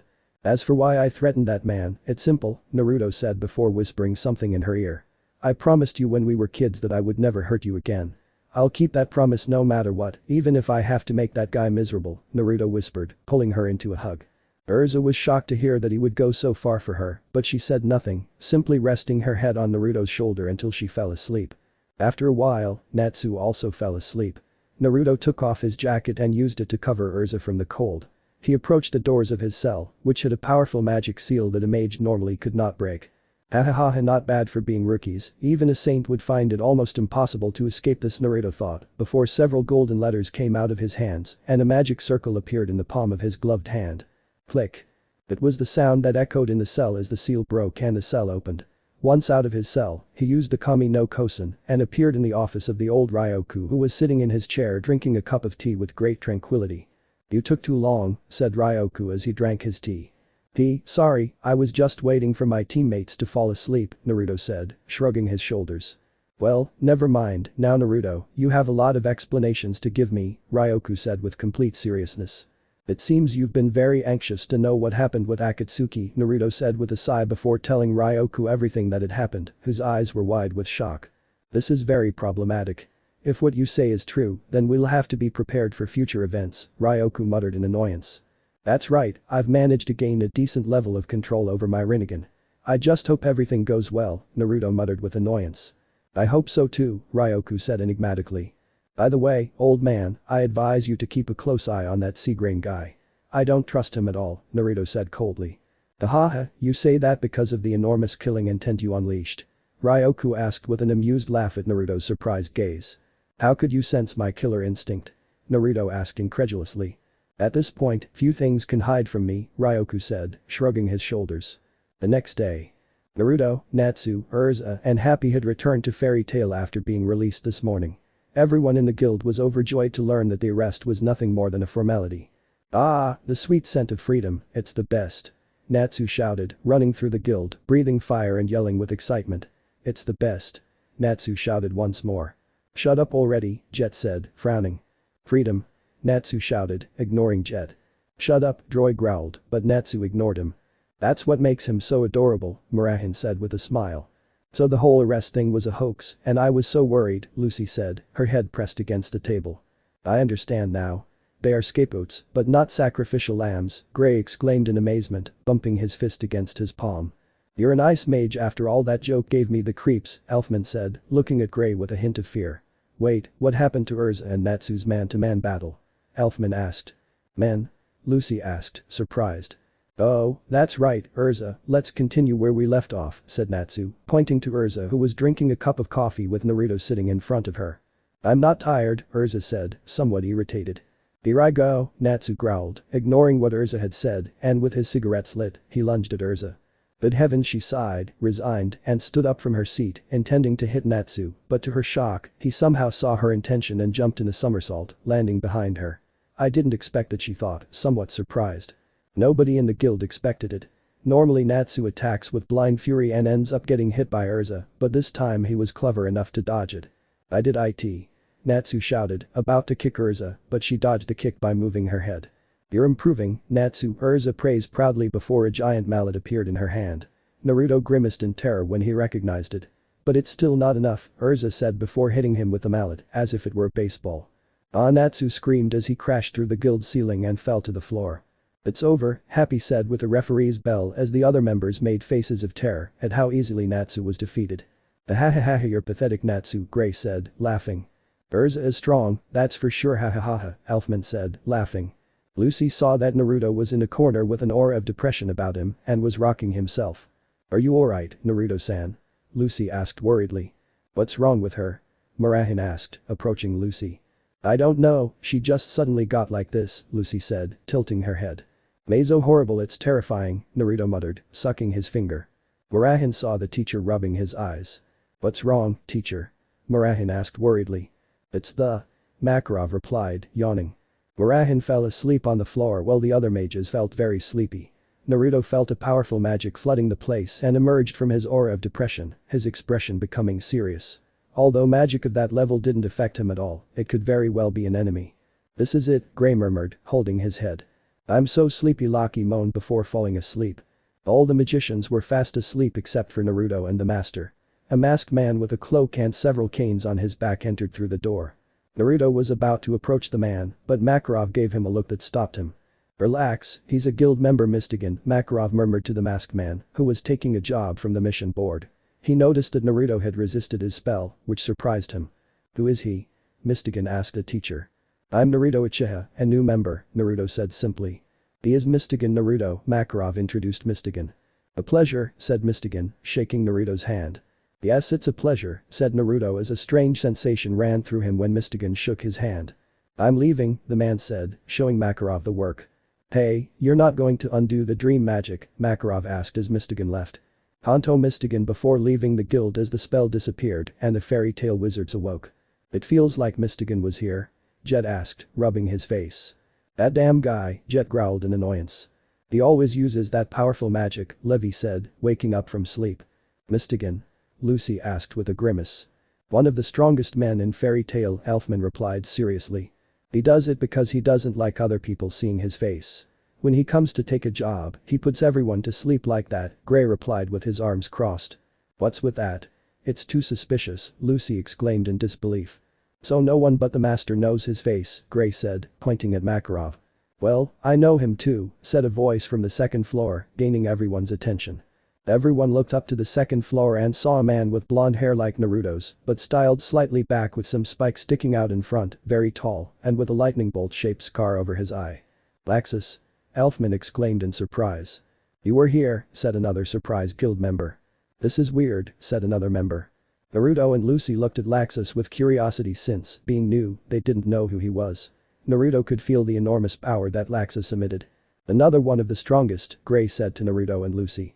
"Mystigan is shy, so don't stick your noses into this," Laxus said, resting his hand against his face. "Laxus, fight me," Natsu shouted, pointing at Laxus. "You have just been defeated by Urza," Gray said with an expressionless face. "You're right, if you can't beat Urza there's no way you can defeat me," Laxus said with an arrogant smile. "What are you implying?" Urza asked with a dark look. "Hey Urza, calm down," Gray said, very nervously. "I am the strongest," exclaimed Laxus. "Then get down there and try it," Natsu growled angrily. "Why don't you get on?" Laxus asked, provoking him. "Good for me," Natsu shouted, running towards the second floor. He jumped over the bar, but Makarov made his arm grow longer, instantly crushing him. "You can't go upstairs, not yet," Makarov said with his eyes closed. "Looks like you've made him angry," Laxus said with amusement as he watched Natsu writhe under Makarov's fist. "Enough Laxus," the teacher grumbled, frowning. "I will not give up my title as the strongest in fairy tale for anyone, not Urza, not Mystigan, not that guy, I am the strongest," Laxus exclaimed, earning angry looks from Urza, Natsu and Gray. Naruto just looked at him curiously. Later. Urza and Naruto were sitting at a table, Urza eating a slice of cake and Naruto drinking a beer. "Who was that guy?" Naruto asked curiously. "It was Laxus, the master's grandson and a candidate for the strongest in fairy tale," Urza grumbled, frowning. "Apparently you don't like it," Naruto said with a curious look. "He's a damn arrogant jerk who sees the other guild members as weak," Urza said as Naruto just nodded. "I think I'm going to do my first job, will you come with me?" Naruto asked as Urza nodded. "I don't know what jobs they send to fairy tale, so I'll make something up." Let's see, this will be good," he muttered to himself as he checked the assignment board. Let's see, this looks interesting," Naruto murmured to himself as he picked up the assignment and showed it to the teacher. "I want to do this one," Naruto said, showing the assignment to Makarov. "Kill 3 basilisks that have been inhabiting the Alcalifa forests. Reward. 200,000 Ryo per basilisk. Type. A. It looks kind of difficult, don't you think?" "It's an A rank mission," Marahin said, somewhat worried as she looked at the poster from the teacher's shoulder. It's not very visible, and the pay is good," Naruto said, shrugging. "I don't see why not," Makarov said as he nodded. Naruto and Urza left the guild and headed for the train station. "Don't you think it's too soon for such a high-level mission?" Urza asked, somewhat curious. "Ahaha, you know that at this point that's just to stretch your muscles, Sir-chan," Naruto said with an amused laugh. They arrived at the train after Naruto took his motion sickness syrup. "You're a lot like Natsu in terms of your fear of transportation," Urza said, laughing a little. "We dragon slayers have that weakness because of motion sickness," Naruto said with a grimace. Alcalifa. A few hours later. Naruto and Urza arrived in the city and began searching for the mayor's office. Once they found it, they were greeted by the mayor, a tall fat man with a mustache. "We are from Fairy Tail, we've come to do the job you requested," said Naruto, showing him the job application. "Oh yes, you're the ones who took the job. I'm relieved that the legendary Titan Urza isn't here," the mayor said with a sigh of relief. He looked at Naruto with interest, and his eyes widened. "Oh my god, you're Naruto Uchiha," the mayor exclaimed in shock. Yes," said Naruto with a nervous laugh, scratching the back of his head. "What a relief to have 2 such powerful mages here, those basilisks were becoming a real problem," said the mayor as Naruto nodded. Could you please give me the details of the mission? Naruto asked politely. It all started a month ago when people who went to the forest or in the city disappeared or suffered strange deaths. A few days ago, a child who went to play in the forest saw them and was able to return alive. We later verified this and sent the request to Fairy Tail. We believe they are deep in the forest, said the mayor, very worried. After asking the mayor for details about the job, they both went to the woods outside the city. After searching for a while, they came across what appeared to be giant holes in the ground. Well, this is definitely his hiding place, Urza muttered when she noticed Naruto's disgusted face. I hate snakes, they are nothing more than ambitious beings that seek to take over people's bodies, Naruto growled, remembering Orochimaru. Urza looked at him with intrigue but nodded anyway. 3 enormous black snakes with yellow eyes emerged from the holes. Urza closed her eyes as Naruto activated his EMS. They look very powerful, this will be fun haha said Naruto as Ikazuchi no Kiba appeared in his hand. The snakes lunged at Naruto, but he leaped over them and unleashed a slash of his storm release against one of them, leaving a terrible scar, but surprisingly not sustaining fatal injuries. Naruto landed on a tree. Another snake lunged at him, trying to sink its fangs into him, but it only pointed towards his mouth and a reddish energy concentrated in his finger. Zero Naruto exclaimed as red energy entered the basilisk's mouth, generating an explosion of viscera and viscous liquid. How disgusting, Urza muttered as she jumped towards a tree, avoiding the explosion. Naruto launched himself at the other 2 basilisks, giving them painful cuts, but they dodged with some effort. One of the basilisks hit underground while the other lunged at Naruto, swallowing him completely. Naruto. Urza shouted as she saw Naruto being devoured and was about to launch himself at the beast, but a huge explosion tore the basilisk to pieces as Naruto appeared surrounded by his Susanoo. I thought this would be more fun, Naruto grumbled as the last basilisk circled the Susanoo and tried to strangle it. Die, he muttered coldly as the Susanoo was engulfed in black fire, incinerating the serpent. He deactivated the Susanoo and approached Urza, who was shocked by such a display of power. Are you sure that was Class A? It was kind of boring, you know, Ur-chan, said Naruto while Urza stood with her mouth open. You're incredible you've become this strong in the last few years. Urza asked, impressed. You could say that he said Naruto with a shy smile, searching among the remains for the basilisk fangs and storing them in a scroll. They walked back to the city in comfortable silence. What do you want the fangs for? Urza asked curiously. I've had bad experiences with snakes, the basilisk's venom could be used to create antidotes for future use, Naruto said, shrugging his shoulders. They arrived in the city where the mayor and a crowd of worried villagers were waiting for them. The job is done, those things won't bother you again, Naruto said with a smile. So fast, they finished off the basilisk so fast, the mayor murmured in shock. Actually, Naruto defeated them alone, Urza said, shocking everyone. That's fantastic, a round of applause for Fairy Tail. Exclaimed the mayor as Naruto scratched the back of his head. The villagers erupted in shouts and applause upon learning that the basilisks would no longer bother them. The mayor handed Naruto some bags of money. They were about to leave when the mayor called them. We'll prepare a party to celebrate, you can stay if you like, said the mayor as Naruto and Urza nodded. Why not? Said Naruto as Urza nodded. Fairy Tail. Later that night. Lucy was sitting at the bar chatting amiably with Murahin while drinking a cup of tea. It had been a few hours since Urza and Naruto had left and there were very few people left in the guild. Most were at home or at work. So Urza and Naruto went on a job together? Lucy said curiously. That's right, it seems those two get along very well, Mira said with a mischievous smile. Now that I think about it, he seemed to know Urza very well and apparently the master did too, Lucy said with some intrigue. Don't forget that Naruto-kun is a very famous magician, it's natural that the master knows him, besides, Urza is somewhat reserved about her past, Murahin said as Lucy nodded. By the way, Mira-san, about what the master said earlier, how come you can't go up to the 2nd floor? Why is that? Lucy asked curiously. It's a little early to talk to you about that, Lucy, but on the 2nd floor, the job board has positions that are much more difficult than those on the 1st floor. They are S-class jobs, Murahin said as Lucy's eyes widened. Class S jobs, Lucy exclaimed in shock. These jobs are so dangerous that the slightest mistake could cost you your life, of course the reward is very great, Mira explained seriously. Incredible, Lucy said, impressed. Only mages approved by the master can take S-class jobs. If you include Urza, Laxus, and Mystigan, there are only 5 mages who can take them. S-class jobs aren't something you should be looking for. They're all jobs where you'd need a large number of lives, Murahin said with a nervous smile. It seems so, Lucy said, smiling the same way she looked.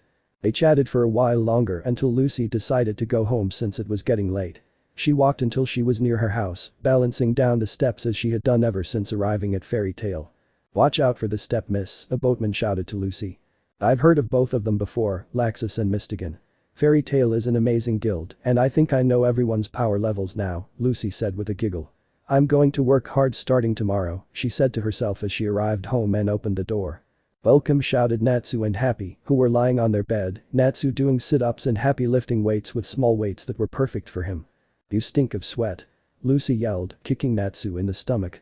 "If you're going to exercise, do it in your own house," Lucy shouted angrily, although by this point she was starting to get used to it. "What are you saying? We're a team, aren't we? Here, try it," Natsu said, handing Lucy a pink dumbbell. "You like pink, right Lucy?" Happy said from behind Natsu. "Sure, but I don't care about those weights," he shouted dramatically. "We need to get stronger if we're going to beat Urza and Laxus, and maybe in the future we can fight on equal terms with Naruto," Natsu exclaimed while he and Happy did push-ups. "Aye sir," Happy said with a serious expression that made him look funny. "I don't care now, get out," I shouted, shaking my fists. "We're going to train all night," Natsu said, increasing the pace of his push-ups. "Someone save me TT," Lucy squealed before the phrase "fight on equal terms" echoed in her head. "Fight on equal terms? What are you talking about?" Lucy asked curiously. Natsu became unusually serious. "That guy isn't a normal person. For the past few days, I've been able to sense the magical power of others, a sensor, as Jai-chan says. Naruto's power was much greater than Jai-chan's," Natsu said grimly, as Lucy looked on in horror. "It can't be," Lucy murmured in disbelief. "I asked Grandpa about it and he admitted that Naruto was much more powerful than him," Natsu said as Lucy paled. "I've made a decision. Let's do an S-rank mission, Lucy," Natsu said with a huge grin. "Class S," said Happy, holding a Class S job in his little paws. "How did you manage that? I thought you couldn't get to the second floor," Lucy said, her eyes wide. "I went upstairs and took one," Happy said. "Thieving cat," Lucy shouted accusingly. "Well, it's our first time, so we chose the cheapest one, but it's still 7 million ryo," Natsu said with his typical smile. "Absolutely not, we don't have permission to do Class S work," Lucy said, trying to reason with him. "If we do this right, Jai-chan will recognize us," Natsu said, still smiling. "Good heavens, you're always doing crazy things like this, at least follow the rules of your own guild," Lucy said, sitting at her desk. "If I do that, I'll never be able to go to the second floor," Natsu replied with a grimace. "Anyway, I can't go," Lucy sighed. "It's a job where we're supposed to rescue an island," said the Nico, holding up the work. "Island?" Lucy said with obvious curiosity. "The Luna, the cursed island," exclaimed Natsu and Happy with creepy faces, scaring Lucy. "Now I definitely won't go," Lucy said, waving her hands. "Even if I offered you half a fish?" Happy asked, his face showing fear as he tried to persuade Lucy. "That's not an incentive," Lucy shouted angrily. "We're leaving then," said Natsu, about to jump out the window. "Aye," Happy said, agreeing with Natsu.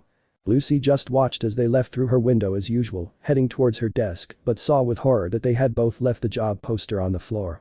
"They left the sign, now it will look like I stole it, what am I going to do?"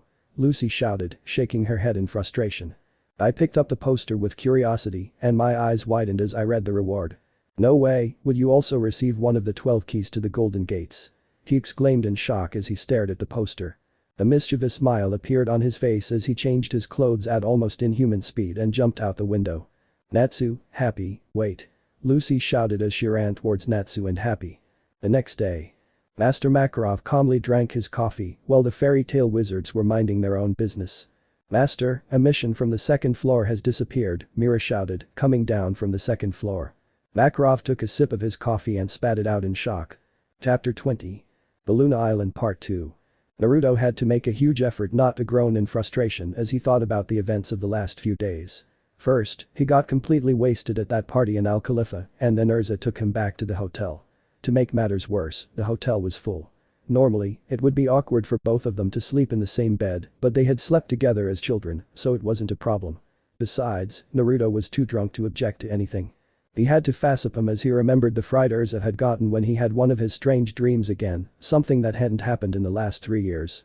He was still shaken by the disturbing dream he'd had. Flashback. We see a young Zeref, around 14 years old, in a crater with blood pouring from his body. He was only wearing black pants, which were torn to shreds.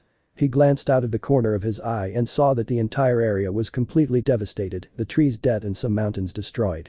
His master was breathing with some difficulty, and his cloak was torn. His entire body was covered in blood-stained bandages, preventing us from seeing his body or his face, but on his head, we could see abundant black hair with blue highlights. You've improved quite a bit, brat. You still have a way to go to be stronger, but you can already give me a great fight. Your dark magic is something that hasn't been seen in almost 1,000 years, praised his sensei with a dark laugh. Thank you, sensei, Zeldris said with a smile. Both master and student returned to the cave where they were staying, and after tending to their wounds, they began to drink some tea. Zeldris noticed a black book with some gold parts sticking out of his master's backpack. It looked very old, and in the center, there was a black dragon print. Curious, he took the book and read the title. The Secrets of Ryuta Draconia. I see you're curious, Zeldris-kun, said his master in an amused voice. Who is Ryuta-sensei? Zeldris asked curiously. He was the first dragon slayer and the one who almost caught up with the woman who became a goddess, replied the bandaged man, leaving his student confused. What does that mean, sensei? Zeldris asked, very confused. It's a very old story that almost everyone has forgotten. In the time of Rikido Sennin, Homura Otsutsuki and Ryuta Draconia were best friends. Both achieved the greatest feats in the world. They could have had the world at their feet, but Homura let himself be influenced by humans. In the end, both friends killed each other before Ryuta could obtain the ultimate power that rivaled Kagaya's, the man said, leaving Zeldris confused. You know something, just like your Homura had a dark power for which he was called a demon. I hope you don't make his mistake, Zeldris-kun. Humans are nothing but trash and imperfection, said his master before leaving the cave to get some air. Zeldris remained thoughtful, curious about the power that rivaled the gods, but decided to leave it for another time. He was so deep in thought that he didn't notice his master laughing madly outside the cave. Ahahahaha, soon Zeldris-kun, very soon you will be my ticket to power. Finding a descendant of Homura couldn't be a coincidence, hahaha, whether it's the devil or destiny, both are on my side, hahahaha, laughed the man emitting a dark blue aura. End of flashback. That had been one of the most disturbing dreams he'd ever had, but he couldn't dwell on it much, since Urza saw him wake up very agitated and with blood in his eyes.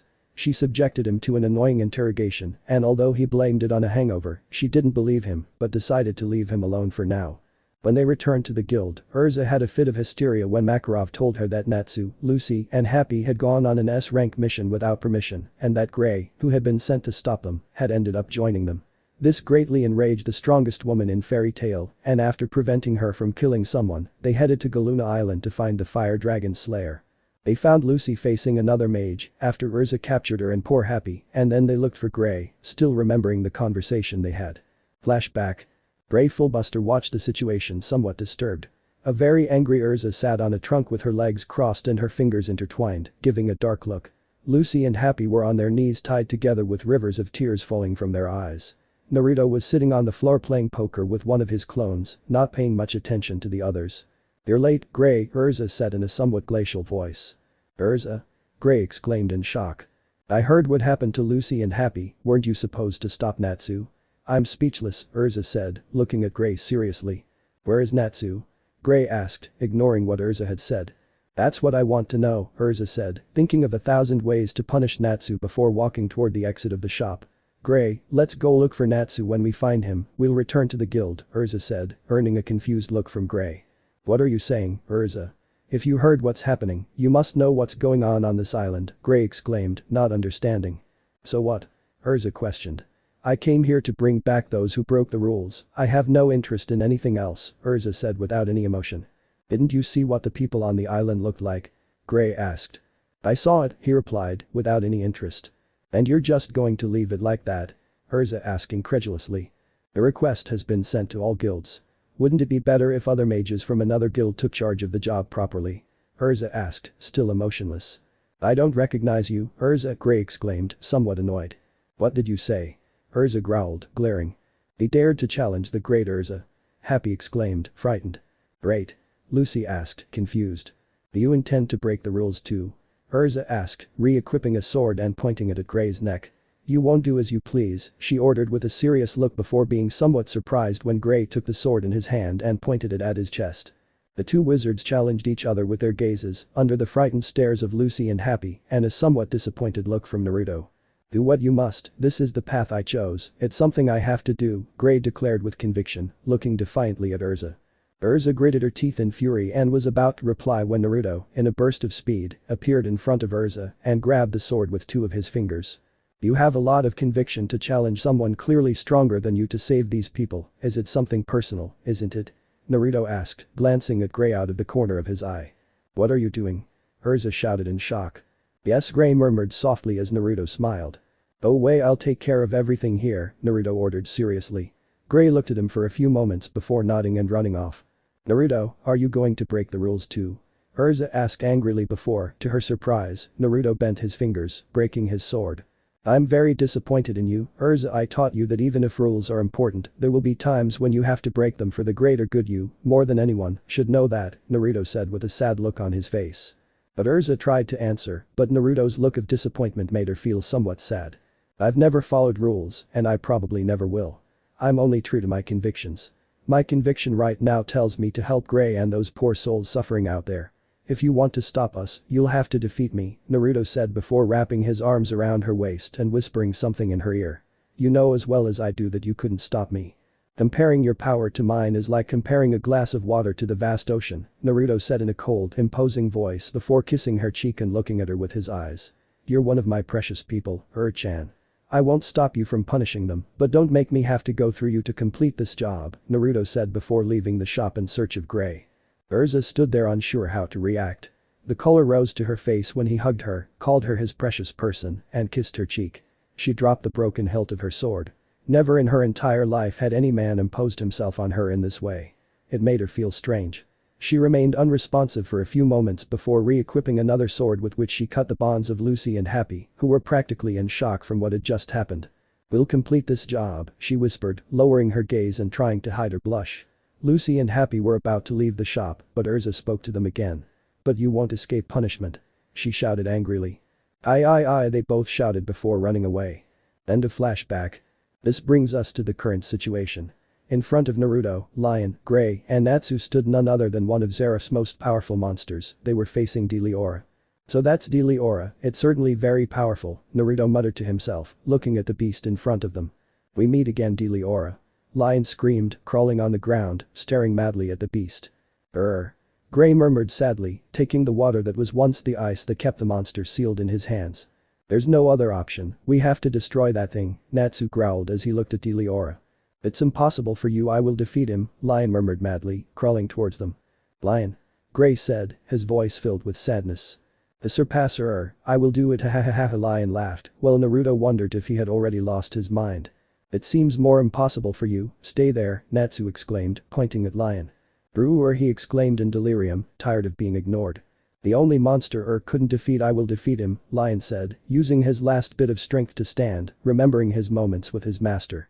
"I will surpass you," he exclaimed before feeling a blow to the back of his neck, knocking him unconscious. "That's enough, Lion," Gray said, having punched Lion and starting to walk toward Deleora. "Leave the rest to me.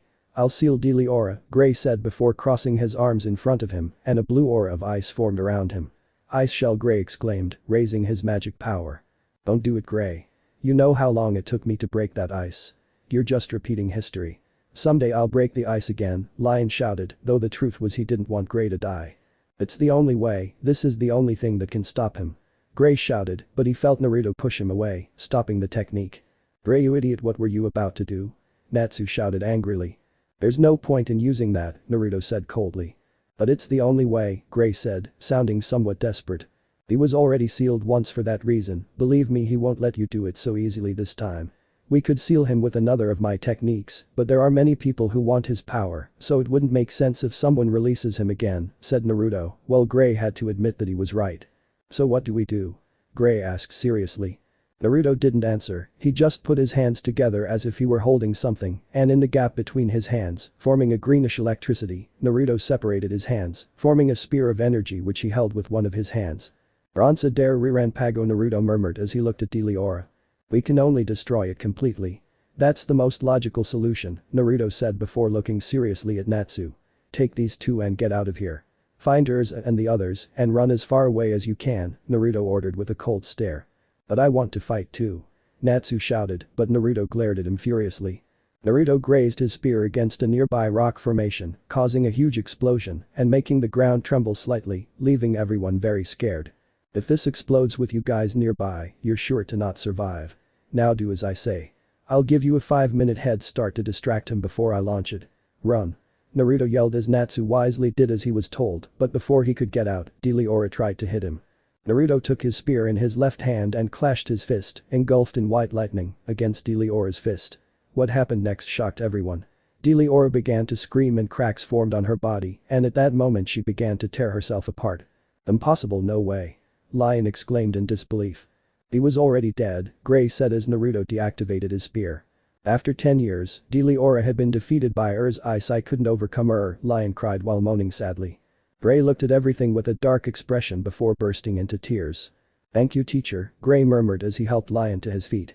Natsu looked at everything with a smile before noticing that something was stuck between the rocks but was covered by the water. Curious, he approached and pulled out the body of a young woman with somewhat damp clothes, pale skin, short black hair with purple tints. This woman was none other than Milkovich. Eyes, come here quickly. Natsu shouted, drawing everyone's attention. They ran towards Natsu and what they saw chilled even Naruto's blood. It can't be, Lion murmured upon seeing his teacher's body. Gray said, letting out a few tears. Impossible, that technique was supposed to be suicidal, Naruto thought, snapping out of his shock. He ran to Natsu and checked on gauging her pulse and noticing she was still alive. She's alive, but she's very weak. If we don't take care of her quickly, she'll die, Naruto said emotionlessly. Everyone was in shock, and Gray and Lion felt helpless because there were no hospitals in this place. I can regenerate the damage caused by the years she's been frozen, but you must swear that you won't say anything about what you see, said Naruto as both of her students nodded quickly. Naruto activated his Rinnegan, which shocked Lion and Gray since they had seen those eyes in old stories. A demonic statue emerged from the floor, a hand came out of its mouth and grabbed her, it began to chew it and after a couple of minutes it pulled it out exactly the same. I've repaired all the damage, but she can still die since the ice was at a dangerously low temperature for the human body. Natsu, this will be the strangest thing I've ever asked you to do, but take her in your arms, Naruto ordered, earning furious looks from Lion and Gray. What are you trying to do, you damn depraves? Lion shouted furiously, glaring at Naruto and Natsu. Don't even think about touching her, you damn Natsu. Gray yelled, just like Lion. What did you say, you damn sripper?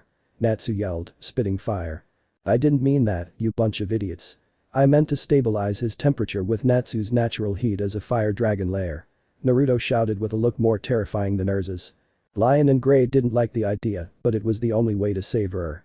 Natsu took her in his arms and they went out to look for the others. Some time later. The fairy tale wizards returned to Magnolia and walked towards their guild with 2 Naruto clones carrying on a makeshift stretcher.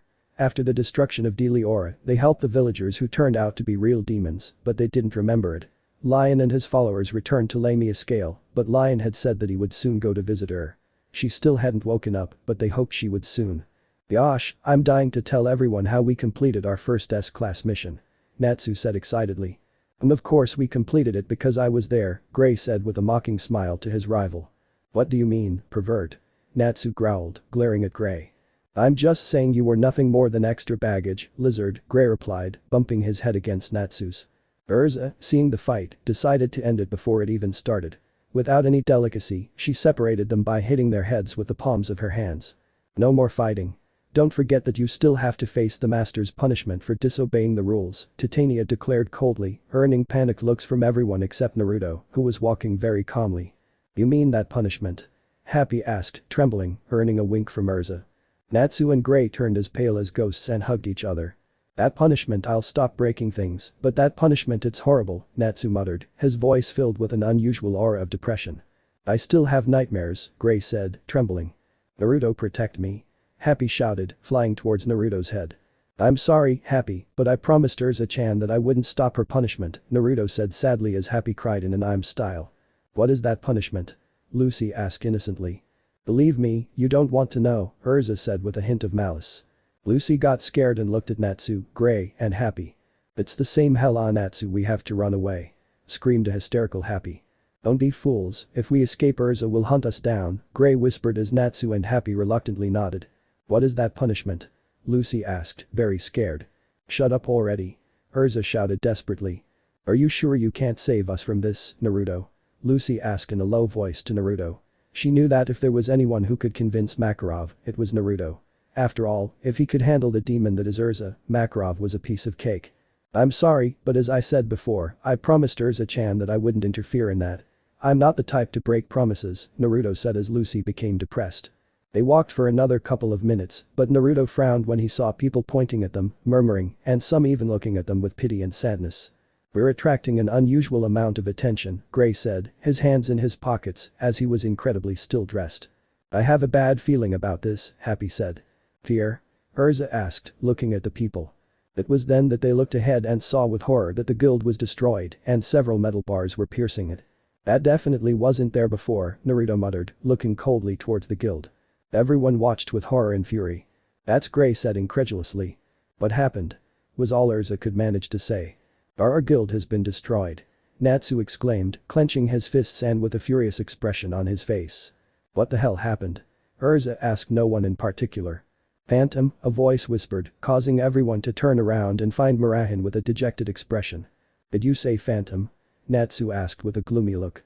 "I hate to say it, but that's how it was," Murahin replied as she led everyone to the guild's basement, which was now a temporary tavern.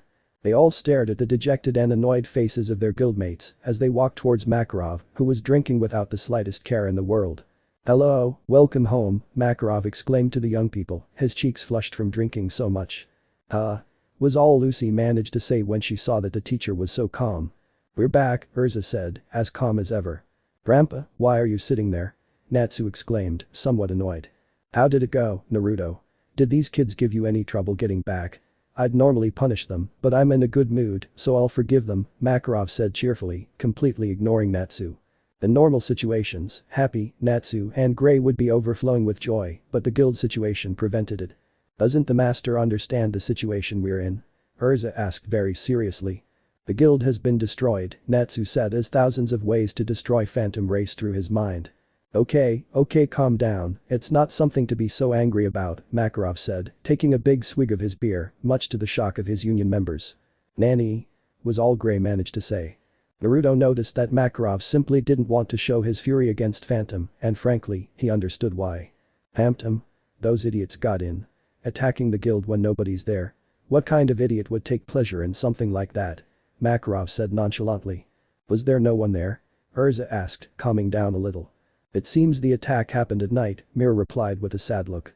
"So that's why there are no injuries, I guess that's something to be grateful for," Urza said calmly. "If they can only handle a sneak attack, they shouldn't even be given an hour of the day, those bastards aren't worth our time," Makarov said, but Natsu disagreed and punched the wall. "That's not right, I won't be satisfied until I go and beat the shit out of those bastards," Natsu shouted with an expression of absolute fury. "The discussion is over. Until we repair the upstairs floor, we will take applications here," Makarov said as everyone just stared at him. "This is not the time for work," Natsu replied. "Natsu, I've had enough of you," Makarov shouted, extending his hand and slapping Lucy's butt. "Then why is he hitting me?"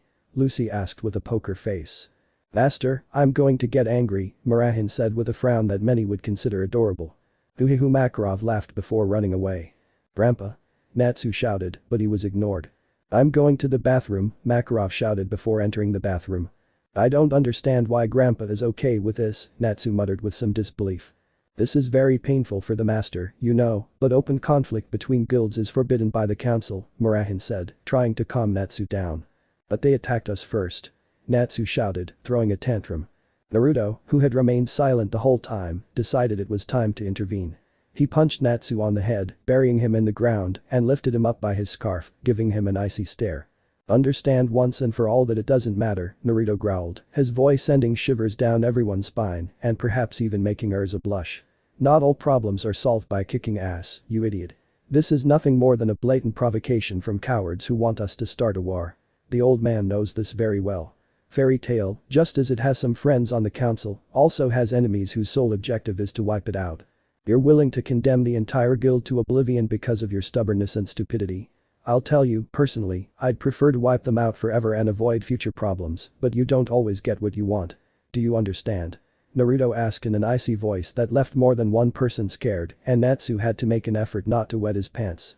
"Fine," Natsu grumbled, calming down and sitting down on a bench. "This guy is worse than Urza," Mikao whispered to Wakaba. "I agree," Wakaba murmured, agreeing with his friend. Makarov returned from the bathroom and then looked seriously at Naruto. "Kid, last night an emergency request came in from the council. They need you to interrogate a certain person and obtain certain information," Makarov said with a gloomy expression, contrary to the carefree one he usually had. "Who is the target?" Naruto asked seriously. Makarov didn't respond. He just took a request out of his clothes and handed it to Naruto. Naruto read it and his eyes widened before he let out a heavy sigh. So they'll start moving soon, huh? Naruto asked, earning a wink from Makarov. Anyway, I have to go, Naruto said, leaving the basement. Chapter 21. Build Wars. Naruto's Fury. Magnolia. Lucy walked towards her apartment dragging her suitcase with Plu in front of her, walking dangerously close to the edge of the water canals as she always did since she arrived in Magnolia. Things have gotten complicated, haven't they? Lucy murmured as the star spirit just mumbled something unintelligible. Hey miss, don't blame me if you fall, yelled a man in a boat while Lucy just ignored him. Phantom is famous for not getting along with Fairy Tail, Lucy said, but her pet only muttered unintelligible things. Actually, I was afraid of which one to join. Its reputation is nearly as crazy as Fairy Tail's, but I think I made the best decision joining here, Lucy said as she reached her apartment and prepared to open the door. Because Fairy Tail is. Her words to herself and her pet were interrupted when she saw that, as usual, someone had broken into her house. Welcome. Welcome home. How are you? What a lovely room you have. These were the exclamations of Natsu, Gray, Urza, and Happy, who were already inside having dinner as if they were at home. Urza was wearing her normal clothes, something that was becoming a habit. Is he the best? She exclaimed, finishing the sentence she hadn't been able to complete before hitting Natsu with her suitcase. There are a lot of you here, she squealed, somewhat annoyed. Everyone had a habit of not respecting her privacy. The incident with Phantom means they've come to this city, Urza replied calmly as she drank a cup of coffee. They might have figured out where everyone lives, Gray said, startling Lucy. So it would be best if we went into groups, that's what Mira-chan said, Gray explained. I see, Lucy replied simply. Everyone is staying at other people's houses, Happy said, raising his paw. You're a girl of a certain age, and even I would be a little uncomfortable staying alone with Natsu and Gray, that's why I've decided to accompany you, Urza explained in her characteristic mature tone. We're not here to relax, Natsu exclaimed, still somewhat annoyed at not going to attack Phantom, but reluctantly, he had to accept that Naruto's words made sense. So Natsu and Gray had already decided to stay here, but why in my house? Lucy asked dramatically before turning to Plu and Happy, the cat sniffing through the dirty laundry and the spirit eating a lollipop. Hey you damn cat, what are you doing, and you, Plu, what are you doing? Lucy exclaimed angrily. Hey Plu, what are you eating? I want to try some. Natsu shouted while Plu mumbled unintelligible things, pointing at a box full of sweets. Hey Urza, look, I found some hexy underwear, Happy said, pointing at Lucy's drawers. The Redeed, being curious, went to the drawers, and a huge blush adorned her face at what she saw. Wow, you wear this? Urza asked unconsciously, imagining adult scenes of herself wearing those clothes and being punished by a certain Redeed. Quickly, so that no one would notice, she wiped the drop of blood that was coming from her nose. It was her secret that she was a closet pervert, with only Levi knowing about it, although lately her friend was the object of her fantasies. Don't make any noise, I'm going to sleep now, said Gray, lying down on Lucy's bed. It should be noted that he was naked. I'm glad they're enjoying themselves peacefully at someone else's house, Lucy said with a defeated expression. Anyway, you all smell of sweat. If we're going to sleep in the same room, at least take a bath, Urza ordered, regaining her composure and looking at her teammates. I don't want to bother you, Natsu grumbled, pouting. But I'm already sleepy, Gray complained, yawning. I guess there's no choice, we'll have to take a bath together like in the old days, Urza said, grabbing her friends by the shoulders, who had shocked looks on their faces. What kind of relationship do you two have? Lucy squealed, blushing, but she couldn't help feeling a twinge of jealousy as she imagined Natsu and Urza naked in a bath. Urza instantly noticed that emotion in Lucy and quickly withdrew her offer. Quite frankly, she understood it. We are the strongest team, Happy replied. That's not the kind of relationship I'm talking about, Lucy shouted dramatically. Urza took a bath and then Lucy, who came out of the bathroom wearing her pajamas, which consisted of a white t-shirt and pink sweatpants. Okay, Natsu, you can use it, Lucy said, but she saw that Natsu was asleep on the table next to Happy, who was eating a fish. What about you, Gray? Lucy asked, but he was sitting at his desk reading. His gaze fell on Urza, who was sitting on her bed with one towel covering her hair and another her body. That was a good bath, Urza murmured with a smile. Even Urza, everyone feels too at home now, Lucy said quietly, a depressive aura surrounding her. Oh, sorry, Urza apologized before re-equipping her Heart Cruise pajamas. There's nothing wrong with this, is there? Urza asked with a calm smile. Can you even change your clothes? Lucy asked in amazement. Lucy made herself a cup of tea and sat down in a chair. I wonder why Phantom didn't attack, Lucy murmured, somewhat curious. Who knows?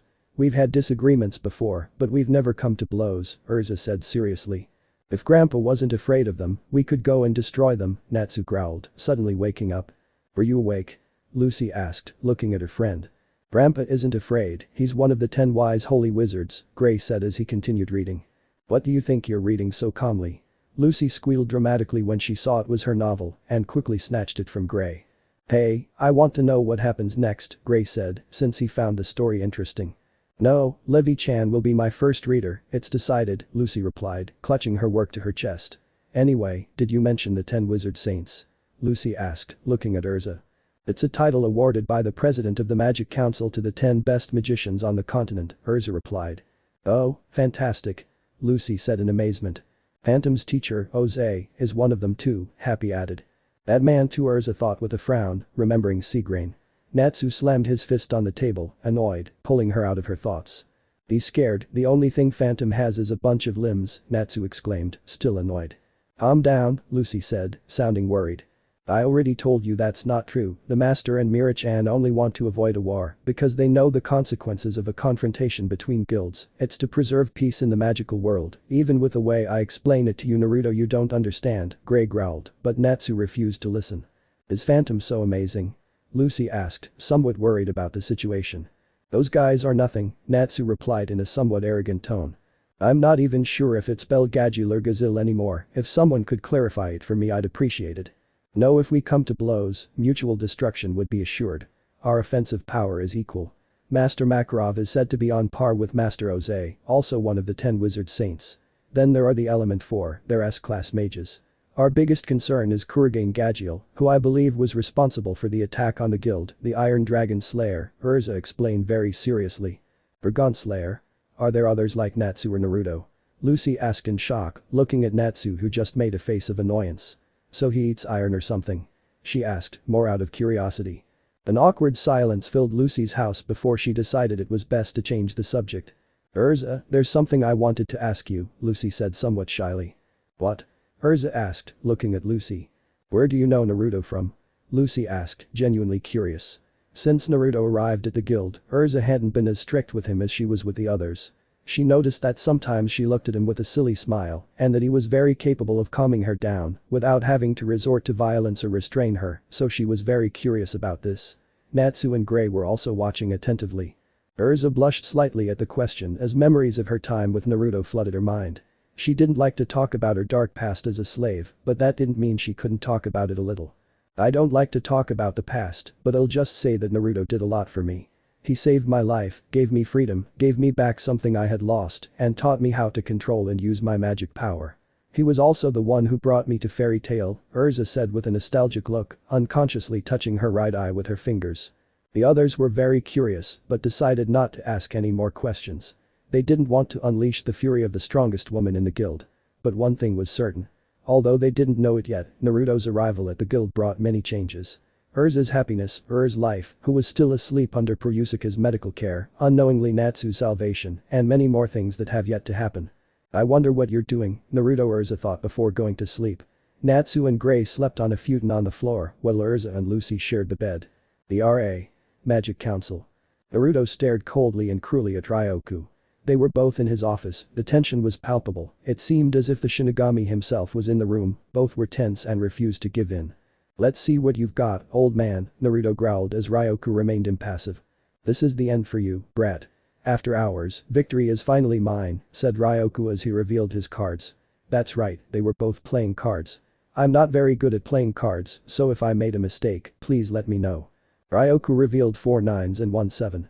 Ahaha, you played well, brat, but you can't top this, Ryoku laughed darkly, about to grab the mountain of money, jewelry, rings, watches, a television, and a microwave oven that was on the table, but Naruto stopped his hand. Not so fast, Naruto said with a smile before revealing a hand composed of the letters A, K, Q, J and the number 10. It can't be, Ryoku exclaimed in shock, falling into a depressive state. Ahaha, this is my 10th victory, you should retire old man, you have nothing left to bet, Naruto laughed as he prepared to take his winnings, but Ryoku's voice stopped him. Not so fast, I'm not defeated yet. I think it's time to collect the rent from the counselors for living here, muttered Ryoku, getting up from his chair. Dude, the council members don't parent, living here is one of their privileges, said Naruto with a bead of sweat on the back of his head. Well, from this moment on you'll have to parent, enough of your laziness. Altair and Seagrain are gone, I don't think you'll miss your televisions or your crystal ball, said Ryoku, about to go for the aforementioned items, but one of the messengers entered, interrupting his squandering sorry, bet. Ryoku-sama, the prisoner is ready for interrogation, said the messenger, as the expressions of the young man and the old man changed from calm to gloomy. I guess it's time, Naruto murmured in a cold voice as they both walked towards the area where the prisoners were being held. The messenger let them pass, looking fearfully at Naruto's icy gaze. I almost feel sorry for that poor fool, the messenger thought before returning to his duties. To think that a mage of such a low level could give us valuable information, Naruto muttered as he walked alongside Ryoku. It's the Balam Alliance we're dealing with. They control a large number of dark guilds, even the most useless one might have something valuable to contribute, Ryoku replied as they both arrived at the prison. Inside one of the cells was a bald fat man with a somewhat simian appearance. His clothes were in tatters and he had several scratches on his body. He was chained to the wall. They both entered the cell and stared at the man. Let's see, your name is Matu, you're from the Dark Guild Naked Mummy under the command of Oration 6, you were captured for murdering some merchants to rob them, they tried to negotiate with you to tell us what you know about Oration 6, but you refused, said Naruto, while coldly looking at the man in front of him. Matu instantly recognized who he was talking to. Oh, to think that the powerful Naruto Uchiha would come personally before me to interrogate me, it's an honor, Matu laughed with obvious sarcasm. If you know who I am, you should know that I will stop at nothing to make you tell me what we want to know, so start talking, Naruto ordered with the attitude of a bad cop. I advise you to tell him what he wants, son. Sometimes he can be very violent and you don't want to know his bad side. I can even reduce your sentence if you cooperate with us, Ryoku said in a friendly good cop attitude. Haha, you can say whatever you want, trash, but I won't talk, Matu shouted as he struggled against his chains.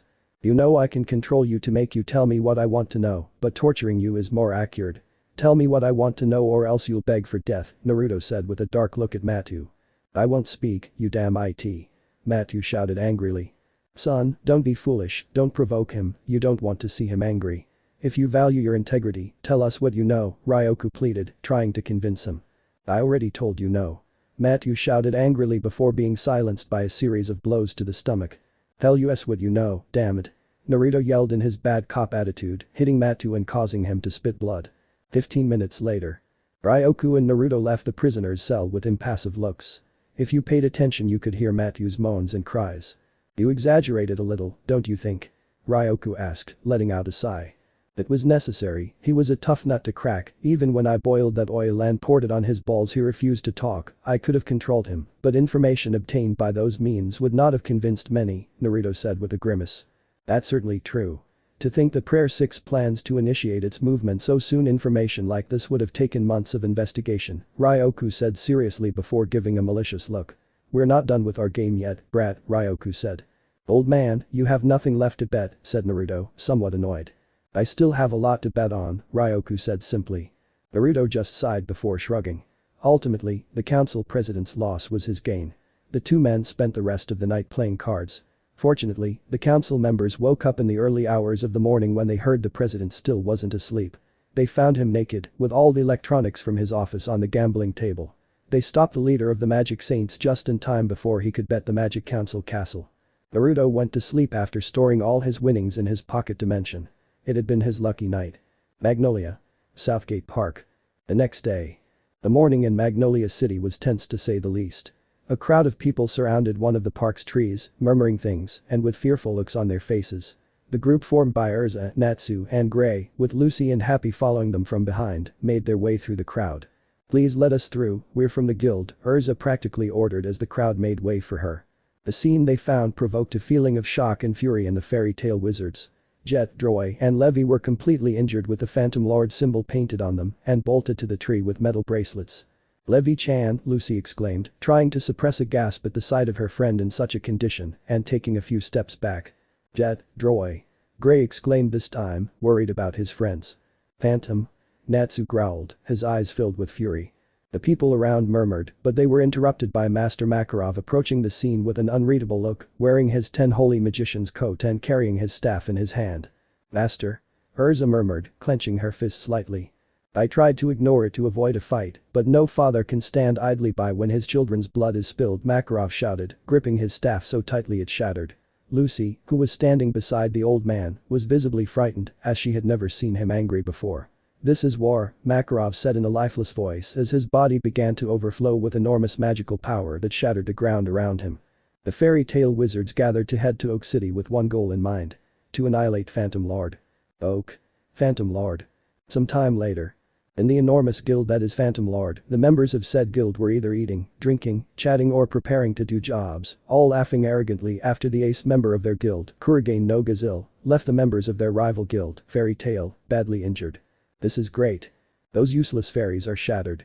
And I heard that Gajeel went and beat up 3 of them. Gajeel looked down at the other guild members from some wooden pillars on the ceiling with a somewhat wild smile. The poor fools were unaware of the war that was about to break out. He couldn't help but laugh in anticipation of the opportunity to fight the fairy tale elite. So let's get to work, said one member of the guild, accompanied by 2 others.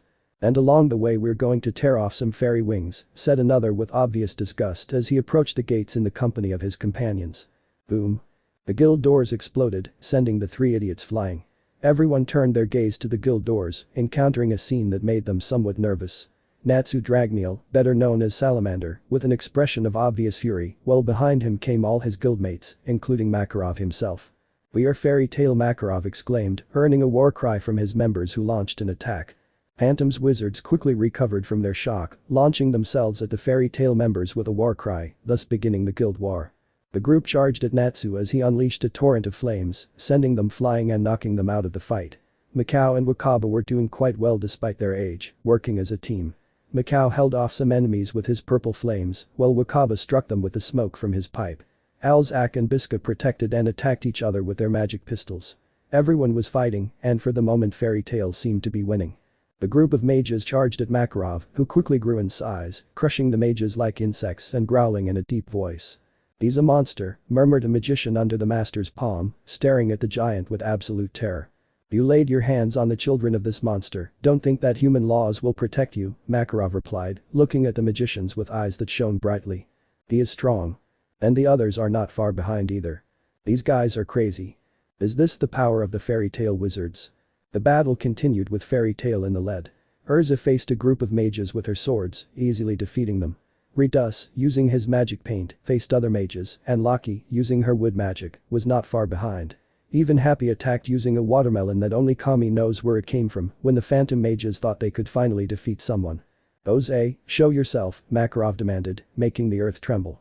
"Where are they? Where are Gajeel and the Element 4? Urza practically demanded, using her Entei no Yoroi to launch fire slashes at Phantom. The battle continued and as it progressed, Fairy Tail attacked with more force.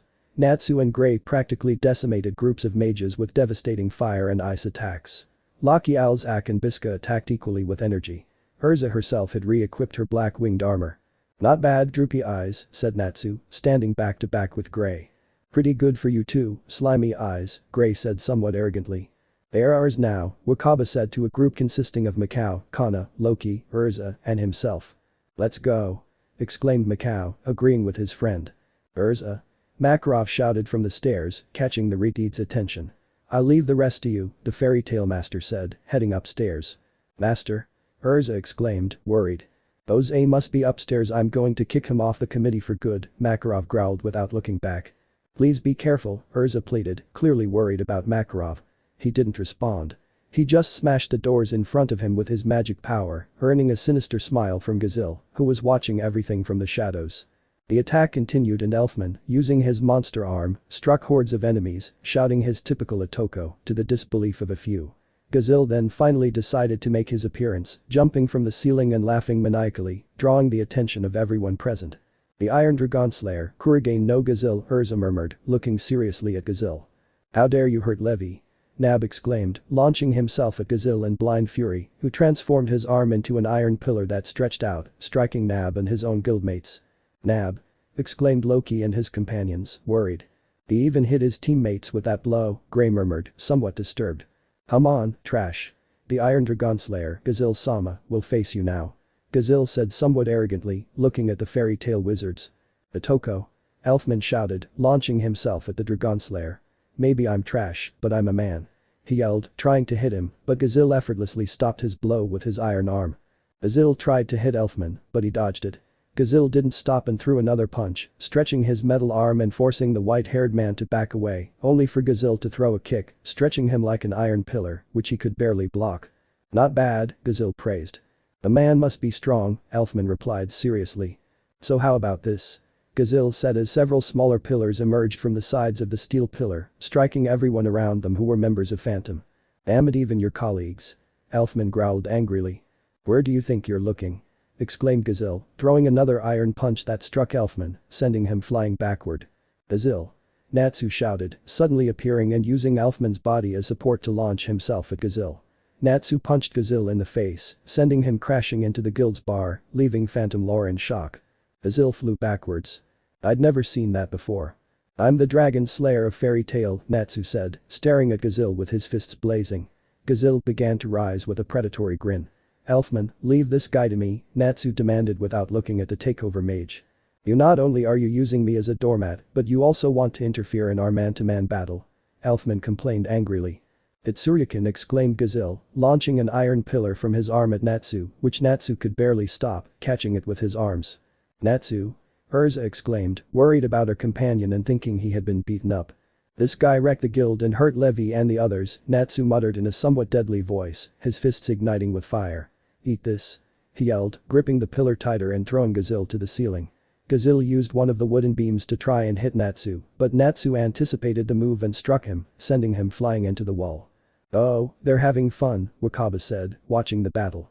"It must be nice to be young," said Mikao, as did Wakaba. "As expected," Urza said, somewhat proud of the young man. "Natsu, I'll let you have this manly battle but in return," Elfman said, looking at Natsu. "Yes, I'll beat him up," Natsu exclaimed before turning his attention once again to Kurigane emerging from the rubble. "That didn't affect me," Gajeel said, walking away as if nothing had happened. "You don't seem to look like that to me," Natsu replied somewhat mockingly. "Are you sure?" Gajeel asked, laughing, before reaching Natsu with great speed and kicking him with his iron leg, sending him flying into some mages. Hey, Gray murmured nervously as he watched Natsu being thrown. "That's crazy," exclaimed Loki. "Come on, it doesn't affect you either, right?" Gajeel asked, approaching the rubble where Natsu was, who quickly stood up. "You know me pretty well." Natsu murmured with a somewhat macabre laugh, despite the situation he was having fun, and apparently Gajeel was too since he laughed as well. "You're an awkward hot one, you know." Gajeel muttered, a magic circle forming in his hand, transforming his arm into iron once more. "Shut up, hard ass," Natsu said, igniting his fists in the same way. "I'll crush you." Gajeel shouted, launching another Tsuruken, which Natsu stopped with his burning hand. "Don't get ahead of yourself, you iron bastard." Natsu yelled, slightly crushing the iron pillar with his hand. "Oh? Just like the rumors say you've got some decent power," Gajeel muttered, pulling back his hand, from which a wisp of smoke was escaping. Ouch, is that all you've got, salamander?" Gajeel asked with feigned disappointment. "Don't worry, that was just a greeting before our dragon battle," Natsu exclaimed before starting an exchange of blows. Natsu was left with an injured arm, while Gajeel clung to the ceiling with spikes on the bottom of his feet. "Now I'm really fired up," exclaimed Natsu excitedly. "You've got a bit of a destructive streak, haven't you?" Gajeel asked, observing the destruction mostly caused by the fire mage. All battles stopped when an earthquake shook the entire guild. An enormous pressure of magical power could be felt coming from the highest tower. Meanwhile, Makarov walked at a normal pace towards the last tower where Oze was destroying everything in his path with his magic power. He reached the last wall that separated him from his prey, and just by being in front of it, it was completely destroyed, allowing him to see the man he wanted to destroy. The man was sitting in a chair with his legs crossed, his skin tone was somewhat sickly, and he had a mustache that showed dark purple hair. His clothing consisted of a dark jester's outfit that made him look quite sinister. This man is Oze Porla, member of the 10 Holy Mages and master of Phantom Lord. "Oze," Makarov growled, glaring at the man with obvious fury, completely wrecking the room, something that apparently didn't bother Oze. "What the hell do you think you're doing? Answer me," Makarov demanded angrily. "It's been a while, Makarov-san, since that meeting 6 years ago, hasn't it? I'm afraid I made a fool of myself back then. Liquor really does me bad," Oze said in a calm but somewhat mocking voice. Makarov was visibly annoyed and raised his hand, striking the spot where Oze was standing, who was completely unaffected. "Are you nothing more than a thought projection, you bastard? Did you escape from the guild?" Makarov growled with obvious fury. The battle between two of the 10 holy magicians would cause a cataclysm. I prefer a simple and reasonable victory, Oze said somewhat mockingly, standing up. Where are you? Come here and fight fairly and cleanly, Makarov demanded once again, staring coldly at his enemy. Suddenly, at Oze's feet, a thought projection of Lucy appeared. She was lying on the floor with her hands tied behind her back, trying to free herself. Lucy? Why? Makarov asked, confused and shocked. Why? You ask. Even though she's part of your guild. Are you saying you don't know who Lucy Hertfilia-sama is? Oze asked, somewhat amused, before flashing a truly cruel smile and a magical symbol appeared on his hand, preparing to attack Lucy. Stop. Makarov shouted, becoming distracted for a few moments, just as Oze wanted. The figure of a very tall blindfolded man appeared behind Makarov. Damn, I didn't sense this guy's presence, Makarov thought, impressed. Sadness, cried the man, and the last thing Makarov saw was a flash of light before falling down. From here on everything happens as in the canon, so I'll skip it. With Naruto. Naruto wasn't having a good day. After finishing his work at the Magic Council, the first thing he did upon waking up, which was quite late, by the way, was to have a quick breakfast before heading to Fairy Tail. Before leaving, he'd had a minor verbal disagreement with Seagrain and Altair. There was something about those two that he didn't like at all. While on the train, he overheard something he didn't like at all. He'd heard some passengers mentioning that Oak City, or more specifically the Phantom Lord Guild, had been attacked. Subconsciously, he thought of Fairy Tail, but decided to dismiss the idea since he knew that Makarov's last wish was to provoke a guild war without an extremely compelling reason.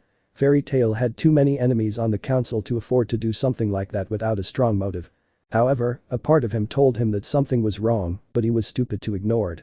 Just to dispel his doubts, he decided to pass quickly through the city of Oak and had to use all his patience to assimilate what he found there. Flashback. Naruto watched without showing any emotion as smoke billowed from parts of the Phantom Lord Guild. Cracks were visible in the towers, windows were shattered, and there was nothing where the doors should have been. He walked calmly inside, finding total chaos within the guild. Tables and chairs smashed, the bar destroyed, and several ceiling pillars broken. The place was completely empty. He was about to leave when he heard voices upstairs. Did you hear the master's message? That damn Hertfilia has escaped. Shouted a voice with obvious fury. What are we going to do? We've already risked too much with this war only for that damn woman to escape, growled another equally annoyed voice. But don't worry, the master says we're going to invade Magnolia City to recapture the boar and get rid of those damn fairies in the process. They're heading there with the robot guild, the first voice said with morbid amusement. We should go, we could capture some mages to have fun celebrating our victory. I've always had the desire to buck that boar Titania and that demon bitch, said the other voice with sick lust. Before the two men could continue talking, a yellow flash appeared in front of them and two red skeletal hands grabbed them tightly, crushing their bones. Ah was the heart-rending scream that echoed throughout the guild. The two phantom mages tried to free themselves, but the more they struggled, the tighter the hands gripped them. They could clearly hear the sound of their own bones turning to dust.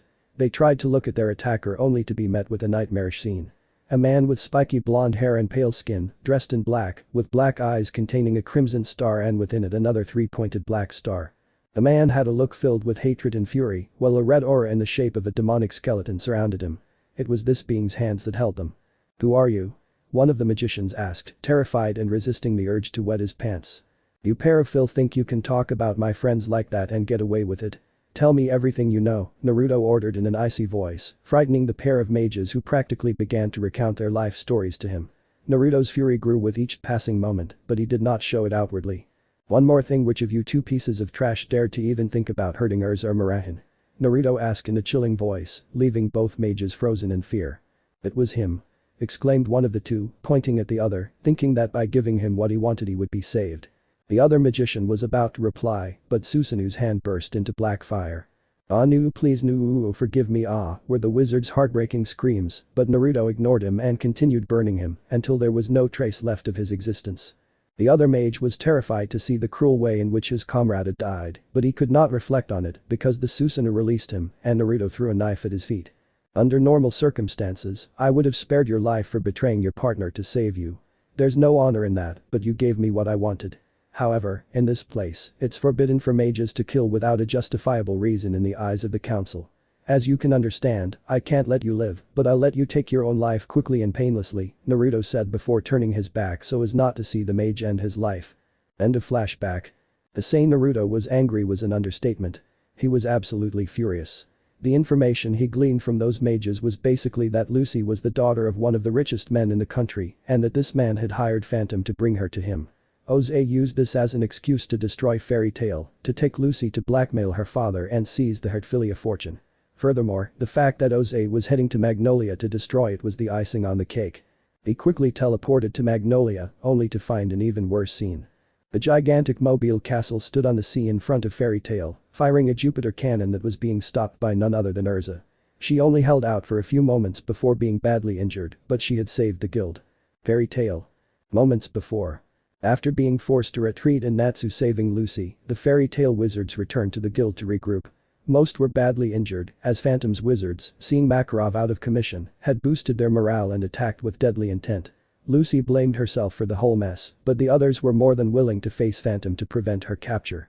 However, they hadn't expected Phantom to go so far as to attack the city with a mobile guild, much less with a Jupiter cannon.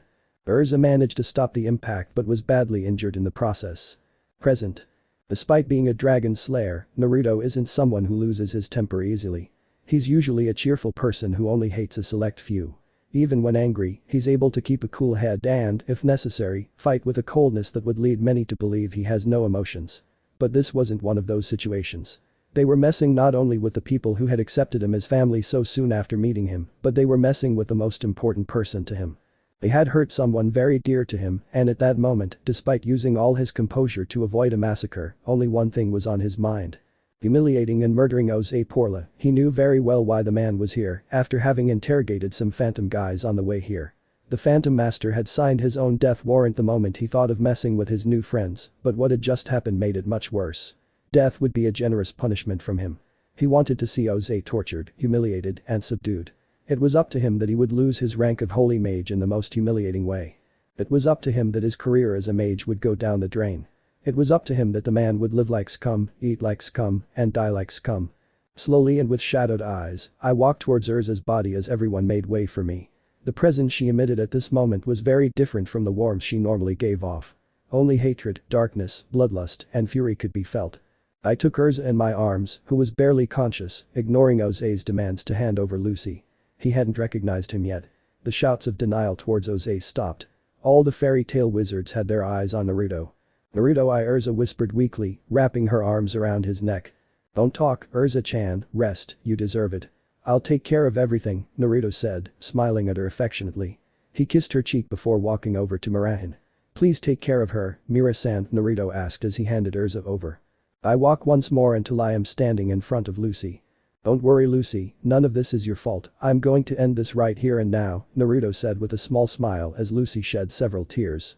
Once I walked until I was face to face with the mobile guild, I stopped holding back my emotions, and all hell broke loose. The skies clouded over and lightning roared, the wind whipped violently, a terrible earthquake was felt, and a mix of emotions filled the air. Warmth, kindness, hatred, fury, and a thirst for blood. Even Oze felt them from within his guild and was terrified. It seemed as if the gods themselves were angry. He fixed his gaze on the young man who was causing this feeling, and felt as if his soul were leaving his body at the recognition. Spiky blonde hair, EMS eyes that seemed to have come straight from hell, pale skin, there was no mistake, this had to be a cruel joke of fate. He was standing before the dreaded Naruto Uchiha, the man whose powers were such that he was considered one of the most powerful in the world. This complicated his plans. He hadn't expected someone so powerful to be on Fairy Tail's side, but he was a holy mage. He could defeat the brat. To think that of all people, the legendary Naruto Uchiha would be here, I didn't expect it, but that doesn't change anything. Hand over Lucy Heartfilia or I'll kill you all with a second shot from Jupiter. Oze shouted angrily, but something happened that left all of Phantom terrified. You attack the people I've come to consider family, you try to kidnap a guild member, and you shot that thing at the person I care about most, Naruto muttered in a cold, lifeless voice. I don't give a damn about the rules. I'm going to kill you, you damn scum. Naruto screamed angrily as a red aura formed around him, beginning to take on a humanoid shape. He jumped into the water to avoid harming his companions before forming the perfect Susanoo. Susan perfect, Mirahin murmured in shock. What is that thing? Alzak asked. Naruto Uchiha, a man known throughout the continent for his unique powers, but above all for his eyes, that is the most powerful offensive technique of the EMS, the perfect Susanoo at its maximum power, Kana said in a monotone voice, due to the shock she was in. It's huge, but what's so dangerous about that thing? It's only slightly bigger than the Phantom Guild, Elfman said, somewhat confused. That is so powerful that it can cut a mountain range with a single slash of the sword. It is an honor to see it and for us to survive to tell the tale. Rumors say that all those who have fought against it have not survived. Nothing remains of them, Murahin said, leaving everyone frozen. Naruto took a deep breath before using one of the Susanu's hands and with terrifying ease, ripped the Jupiter cannon and the lacrima out of the guild. Totemaru, who was guarding it, managed to jump out at the last second. Naruto literally crushed the cannon and threw it into the sea before deactivating the Susanu. Susanu would be far too lenient to punishment for you. It would kill you before you could even feel anything. I'll destroy you with my own hands, Naruto said in an icy voice before looking at Natsu, who had remained silent throughout the entire situation. Natsu, they can use the forbidden spell Abyss Break, using the element force as a source. I don't care if they get killed or whatever. Stop the Phantom Magi. I'll take care of Oze, Naruto ordered in an icy voice, earning an eye from Natsu. Meanwhile, Naruto began walking with a tranquility that would not last long towards the Phantom Lord Guild. He stepped into the water and began walking on it with a single intention in mind. To finish off Phantom Lord. Chapter 22. What happened after? Before continuing with the inevitable battle between Fairy Tail and Phantom Lord, let's return to the elemental continent to find out what happened after one of the greatest battles in its entire history. Konoha no Sado. The day is a beautiful morning in the normally peaceful Konoha. The ninjas are preparing for another day of hard work, the civilians are going about their daily activities, and the children are heading towards the academy. In the heart of the village, which becomes the Hokage Tower, the fourth Hokage finds himself, as every day, facing his hated nemesis, paperwork.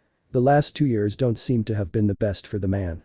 At least a couple of gray hairs now adorn his head due to the stress of the last few years. His attire remains the usual. His Jounin uniform with his Hokage Haori. The man has some dark circles under his eyes and an expression of boredom due to the paperwork. One day I'll find a way to get rid of you, Minato grumbled as he signed and sealed document after document with some force, thinking that in this way he was punishing the paperwork for making his life as a cage a boring experience. Fed up with so many documents, he decided to take a short break while opening his desk drawer. His eyes lit up when he saw one of his sensei's works, and he was about to pick up the book before noticing that next to it was the bingo book. He sighed heavily before taking the book in his hands and opening it to the last pages. Name: Naruto Uchiha. Alias: Dragon King of Death. Age: 15 years old, almost 16. Appearance: he is about 1.70 meters tall, has blue eyes, pale skin and blonde hair. He is very similar to the fourth Hokage. He usually wears dark clothes and a black coat with gold details. Hekkei Genkai. Sharingan, Eternal Mangekyo Sharingan, Mokuton. Chakra levels: High Biju level. Threat level: Alpha class, SSS, run if you see him, don't let him find you, and if he does, beg for your life, don't face him if you are below a cage level. Weapons: Madara Uchiha's Gunbai. Uchigas. Tigers and Phoenix. Special abilities: can use magic as well as chakra, can create water from nothing like the second Hokage, can use the 5 nature elements, Rasengan, has created his own elemental version, Kami no Kosen, space-time technique, superior to the Flying Thunder God technique, has a very powerful regeneration factor, uses the yin-yang element at an incredible level, uses mass destruction techniques capable of destroying villages or people. Family relationships: Hitomi Uchiha, deceased mother, Madara Uchiha, deceased grandfather, Minato Senju, father, Tsunade Senju, grandmother, Menma Senju Uzumaki, brother, Kasumi Senju Uzumaki, sister, Hashirama Senju, ancestor, Tabarama Senju, ancestor. Affiliation: none. Feats: saved Konoha from an invasion, defeated Momochi's Abusa without breaking a sweat, killed Orochimaru of the Sannin without breaking a sweat, defeated the Raikage without breaking a sweat, freed Nami no Kuni from the reign of terror of Geto the Tycoon, a bridge is named after him, he killed Kisame Hoshigaki, defeated the leaders of Akatsuki, and fought on equal terms with Adam Uchiha. It is unknown if he is alive or dead, he was last seen killing Deidara and Sasori 2 years ago. Reward: 500 million Ryu and Iwa, alive, Odo, alive or dead. She couldn't stop a traitorous tear from escaping her eyes as she read the last edition of her son's profile from 2 years ago. She couldn't help but remember how things had been 2 years ago when the team formed by Kakashi, Asuma, Kurenai, Guy, Yugao and Tenzo returned from Omegakure after going there on their own upon hearing rumors about her son. It was a very difficult moment as he was in a meeting with the council at the time, and needless to say, it was one of the most chaotic moments mentally and emotionally for the entire council. He thanked Kami that Tsunade and Jiraiya had taken their children out of the village, otherwise all hell would have broken loose. After hearing the first part of the report from their ninjas about the fight with Pain, who was actually named Nagato, the reactions of the civilian council and the elders were priceless when they learned that Akatsuki had in their possession a user of the legendary Jujutsu of Rikido Sennin. These two factions practically pounced like hungry wolves on a dying animal, practically demanding that an Anbu squad be sent to capture the Rinnegan user, put him in northeast under Danzo's care, and turn him into Konoha's weapon. Naturally, these proposals were rejected by the shinobi side, who stated that Konoha did not have assets powerful enough to contain someone of Nagato's caliber. Everything became a power struggle that reached a stalemate.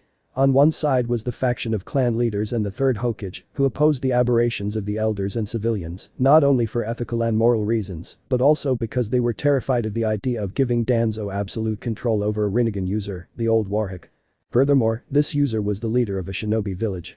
Capturing the leader of a ninja village and using him as a weapon could unleash panic among other nations, leading them to ally with and declare war on Konoha, for fear that Konoha would do the same to them. On the other hand, the arguments from the shinobi side fell on deaf ears among the elders and civilians, who said that it mattered little or nothing since, with the Rinnegan in Konoha, the nations wouldn't stand a chance against them. It was a fierce battle of politics and arguments, but it was brought to a halt by an unexpected person. Kushina Uzumaki, formerly Kushina Senju Uzumaki. Now one of the most influential people in the village, despite being divorced from the Hokage, she still enjoyed certain privileges. Adding to this, due to legal reasons, she became the head of both the Senju and Uzumaki clans, both founding clans alongside the Uchiha. Needless to say, the Redeed had become a thorn in the side of Danzo and the civilian council. The Uzumaki woman not only supported the arguments already given by the shinobi side, but also pointed out the fact that the Rinnegan user had become an ally of Naruto, which made any attempt to capture risky. After that, Minato had asked the Jounin to continue with the report, wanting to settle the matter, but after giving that order, true chaos broke out among the council members. 2 words spoken by Kakashi were enough to leave the 4th Hokage and Fugaku Uchiha himself in emotional shock. Uchiha Obito lives. How on earth could these two people forget such a person? He was Minato's deceased student and one of the members of the Uchiha clan. It was over an hour of screams of disbelief and panic, with most saying it was impossible. But when Minato finally regained control of his emotions, he was able to restore order by demanding a proper explanation from his Jounin. Everything they heard for the next hour left the council members stunned. Some found it hard to believe that the one who had once been considered the black sheep of the Uchiha clan had become the leader of the S-class organization that even the Kages feared. Minato and Kushina themselves had mixed feelings when they discovered that Obito was responsible for the Kyuubi attack. It was even worse when they discovered that he was also responsible for the civil war in Kiri against the users of the Kekkei Genkai. Very few noticed that Danzo became nervous when it was mentioned that Obito possessed the Izanagi Jutsu. Naturally, the civilians and elders didn't take long to label Obito a monster or a traitor. To be honest, that thought crossed the minds of some on the shinobi side, but the whole opinion changed when the Jounin continued with their report. The mention of a name, Uchiha Adam, unknown to most, was enough to cause Fugaku and the 3rd Hokage himself to panic. Obviously, the pure terror of these two did not go unnoticed by the rest of the council, who demanded explanations. Fugaku said it was a story passed down from clan leader to clan leader, mentioning that Uchiha folklore referred to someone named Adam as a demon of unimaginable power and such great evil that he would put Orochimaru to shame. In turn, Hiruzen himself said that Hashirama had told him that Adam was a very dangerous person in life and that he was glad that this person was dead.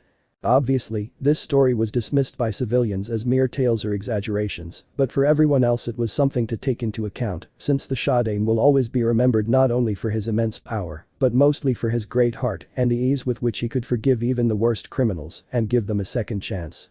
Very idealistic, but that's how the man was. It was hard to believe that he would have felt joy at the death of a person.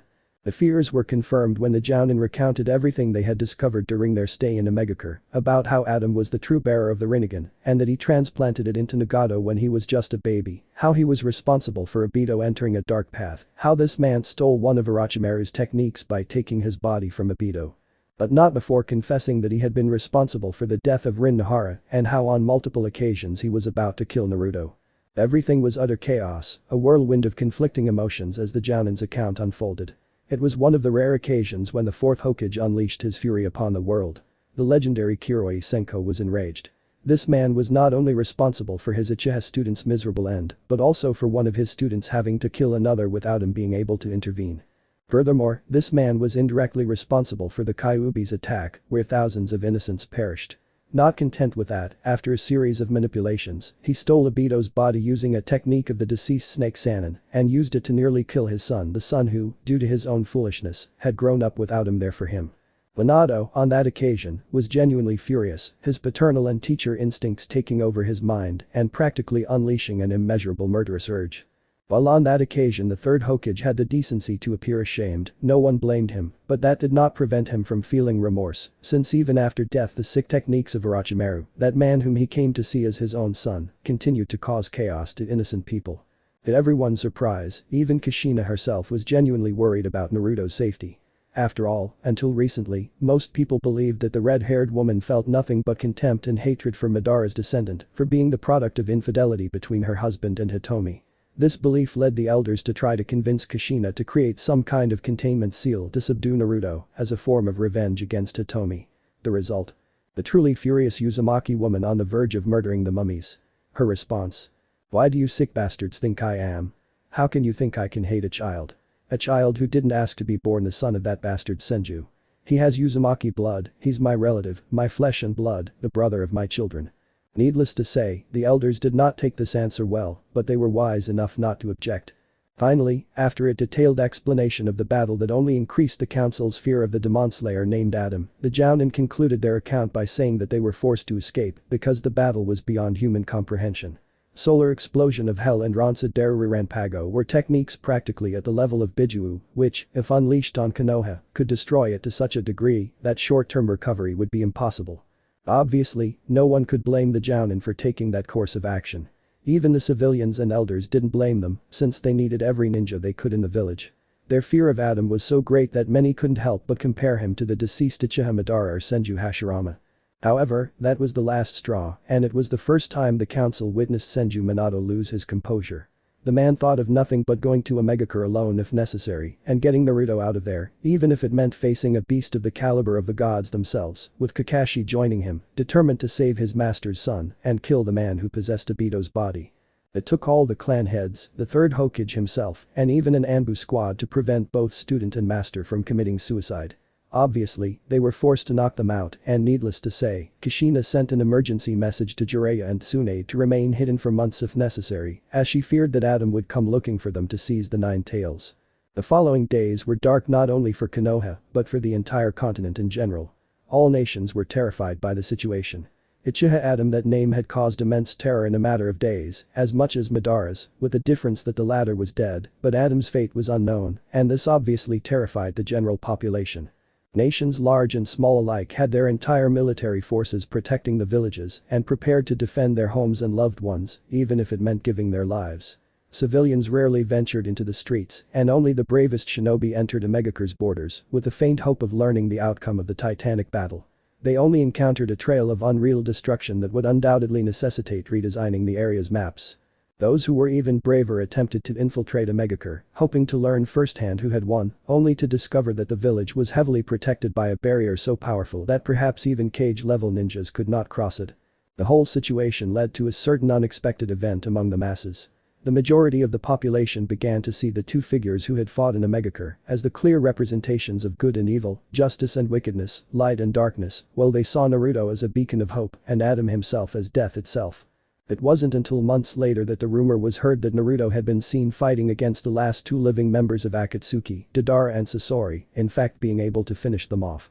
It wasn't until that moment, when that rumor spread, that the continent in general felt the tension disappear enough for the population to resume their normal lives. The fact that Naruto was alive did not confirm that Adam was dead, but it gave the population hope. Minato came out of his thoughts with a heavy sigh as he took a bottle of sake from his drawer, vaguely hoping to calm himself with such strong memories. The bingo book in his hands moved because of a breeze that came in through the window, landing on a specific page that caused the fourth homie to frown again. Name: Kabuto Yakushi. Aliases: Nidame Shiroi Hibi, Nidame Orochimaru. Age: around 23 years old. Appearance: until very recently Kabuto seemed to be a normal person, but in the latest sightings he is described as a man of 1.77 meters in height, scaly skin like a white snake, glasses and somewhat unruly white hair. He always wears a coat to cover his unnatural appearance. Deke Genkai: unknown. Chakra levels: high cage level. Threat level: Class S, kill at first sight, do not engage unless you are a Jounin level or have enough companions. Weapons. Unknown. Uchiha. Snakes. Special abilities.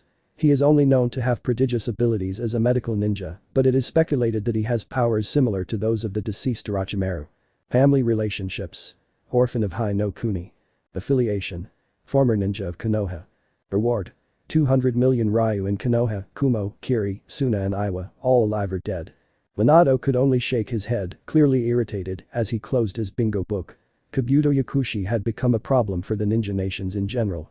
After the whole Adam affair calmed down, though, the nations didn't stop their investigations to confirm his death. Of course, rumors and sightings of Kabuto began to surface.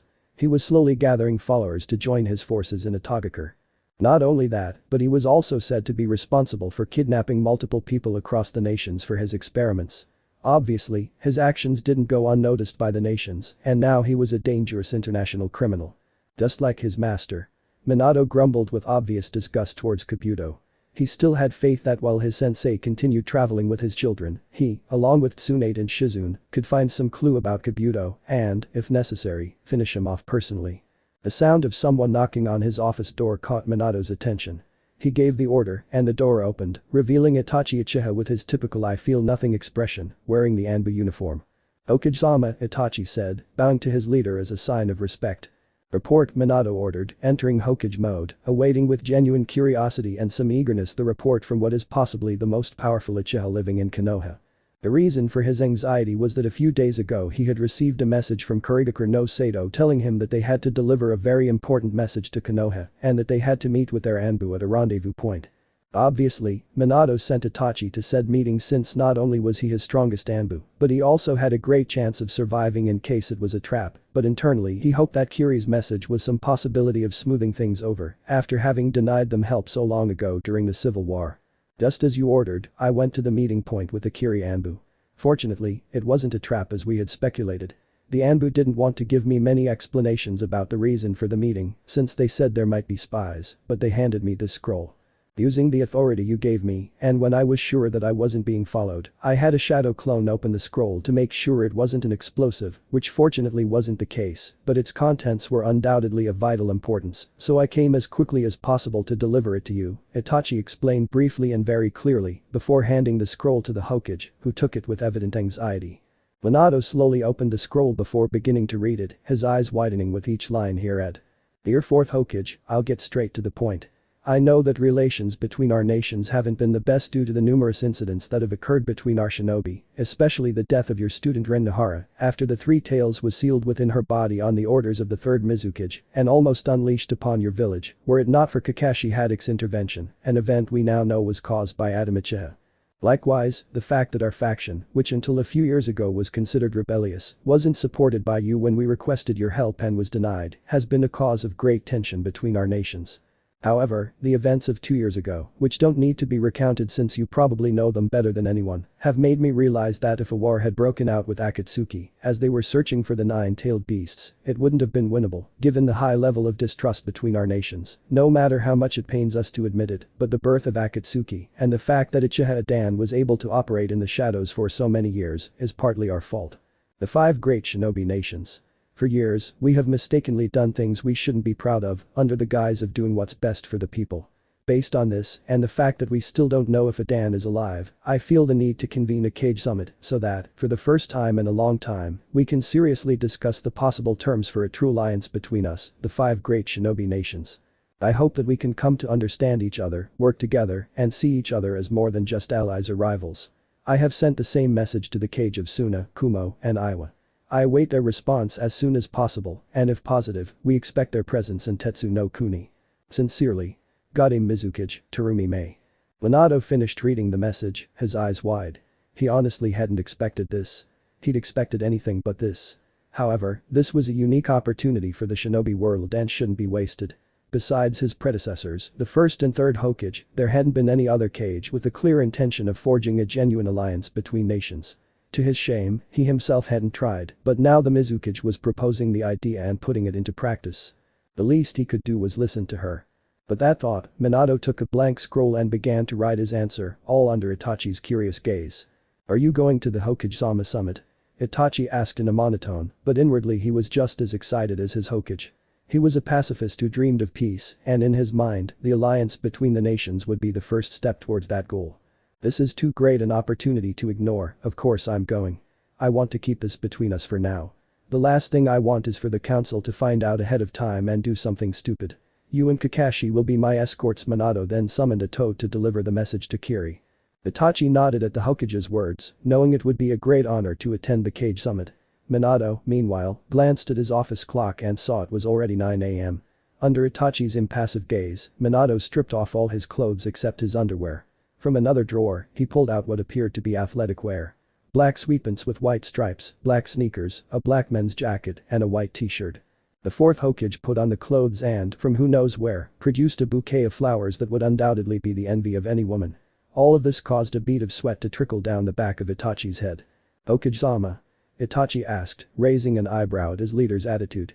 "Perhaps you don't know this, given how much you've been traveling lately on your missions as an Anbu, but in the last 2 weeks, your mother and Kushina have taken up the habit of going for morning runs around the village, supposedly to maintain their fitness. Several other Kunoichi have joined them, and inevitably, a bunch of Chunin brats have been hanging around, ogling the girls. Someone recently told me that one of those bastards even dared to try and woo Kushi-chan. That's something I can't allow, not if I want to win her back," Minato explained, his eyes blazing, causing an even bigger bead of sweat to form in Fugaku-san's eyes. "Haven't you given up on winning Kushina-sama back yet?" Itachi asked with some disbelief. It was no secret to anyone that since his divorce, the fourth Hokage had spared no effort in trying to reunite his family by attempting to win back his wife.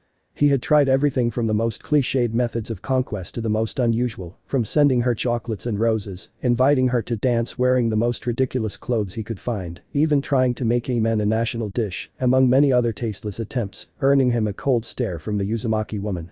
"From the day I learned that my son almost died at Adam's hands, I learned something that Jiraiya-sensei, Hiruzen-sama, and Tsunade-ka-san have tried to teach me for years. There's nothing more important than family. I know I've made mistakes, but I also learned from Naruto that no matter how impossible things seem, there's always hope for achieving what you want. I'm determined to fix my mistakes, even if it's the last thing I do," Minato explained seriously, walking toward his office door, but pausing for a moment before facing the Uchiha. "In case you're interested, those Chunin brats also have their eyes on your Ka-san," Minato said, his speed rivaling that of the Flying Thunder God technique. Itachi was already beside the fourth Hokage, wearing similar clothes, only in red. "I'm going with you, Hokage-sama. Those Chunin will learn their place," Itachi said calmly, but with a creepy aura emanating from his body, his Mangekyo shaman spinning with clear dark desires in his gaze. Minato nodded in satisfaction as, on the streets of Konoha, some young Chunin with clear desires to conquer some MILFs began to feel that their lives hung by a thread. At the same time, in the underground of the village, Danzo Shimura was sitting in a chair in some kind of makeshift office, with an unreadable expression on his face. Next to him was Sai standing at attention. Both were calmly waiting for the one who would be a possible ally for Root. An Anbu with the kanji for northeast on his mask appeared in front of Danzo with his head bowed. "Danzo-sama, your guest has arrived," the Anbu informed in a voice devoid of emotion, typical of Danzo's men. "Let him in," Danzo ordered coldly as his Anbu opened the door through which none other than Kabuto entered. The man was being escorted by 2 Anbu similar to those of Konoha, but with black masks bearing the symbol of a Togakur. "It's been years since we last saw each other, Danzo, since those days when Orochimaru-sama and I designed that arm for you," Kabuto said somewhat mockingly, causing Sai and the other Anbu to tense up, while the northeast leader remained expressionless. "I say the same, Kabuto. I always found it a mockery that Orochimaru, instead of taking advantage of his opportunity to create a hidden village, only gathered a few men for the invasion and dedicated most of his time to his experiments. But you, in just 2 years of having taken the reins of Odo, already have some Anbu. I always saw your potential when you still worked for me," said the Shimura seriously, without Kabuto being bothered at all by the well-hidden insult towards his deceased master. "In time you will realize that I have already surpassed Orochimaru-sama in all fields, although I must admit that the battle 2 years ago between Naruto Uchiha and Idan Uchiha was the perfect opportunity to move as I pleased and make my plans," said Orochimaru with only Danzo noticing the slight contempt with which he mentioned Naruto. It seems that Orochimaru's students still did not forgive the Uchiha for his death. "You knew that Uchiha was the true leader of Akatsuki, and yet you kept that information hidden from me," Danzo accused calmly, but Kabuto remained completely unfazed. I am the student of a man who lived obsessed with the Uchiha. It is natural that we have investigated everything about them. However, I must admit that even we were unaware of the existence of someone like Uchiha Dan. After all, it was classified information that until recently only Uchiha Fugaku knew. In fact, until before Naruto Uchiha appeared, we believed that the one who ruled Akatsuki in the shadows was Madara, but we could never prove it. That is why we never told anyone, Kabuto clarified with Danzo nodding. I'll get straight to the point, Kabuto. I want to know if the alliance between Odo and Rei's is still standing. I've heard a lot about your movements in the last 2 years.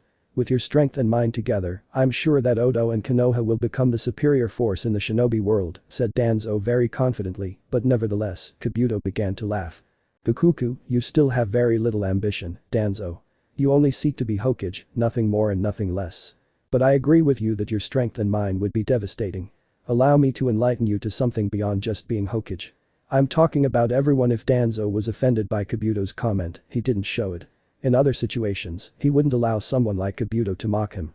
However, his curiosity got the better of him and he patiently waited to see what Orochimaru's successor's plans were. Kabuto, noticing that he had captured Danzo's interest, snapped his fingers and 2 other Odo Anbu entered dragging a cage.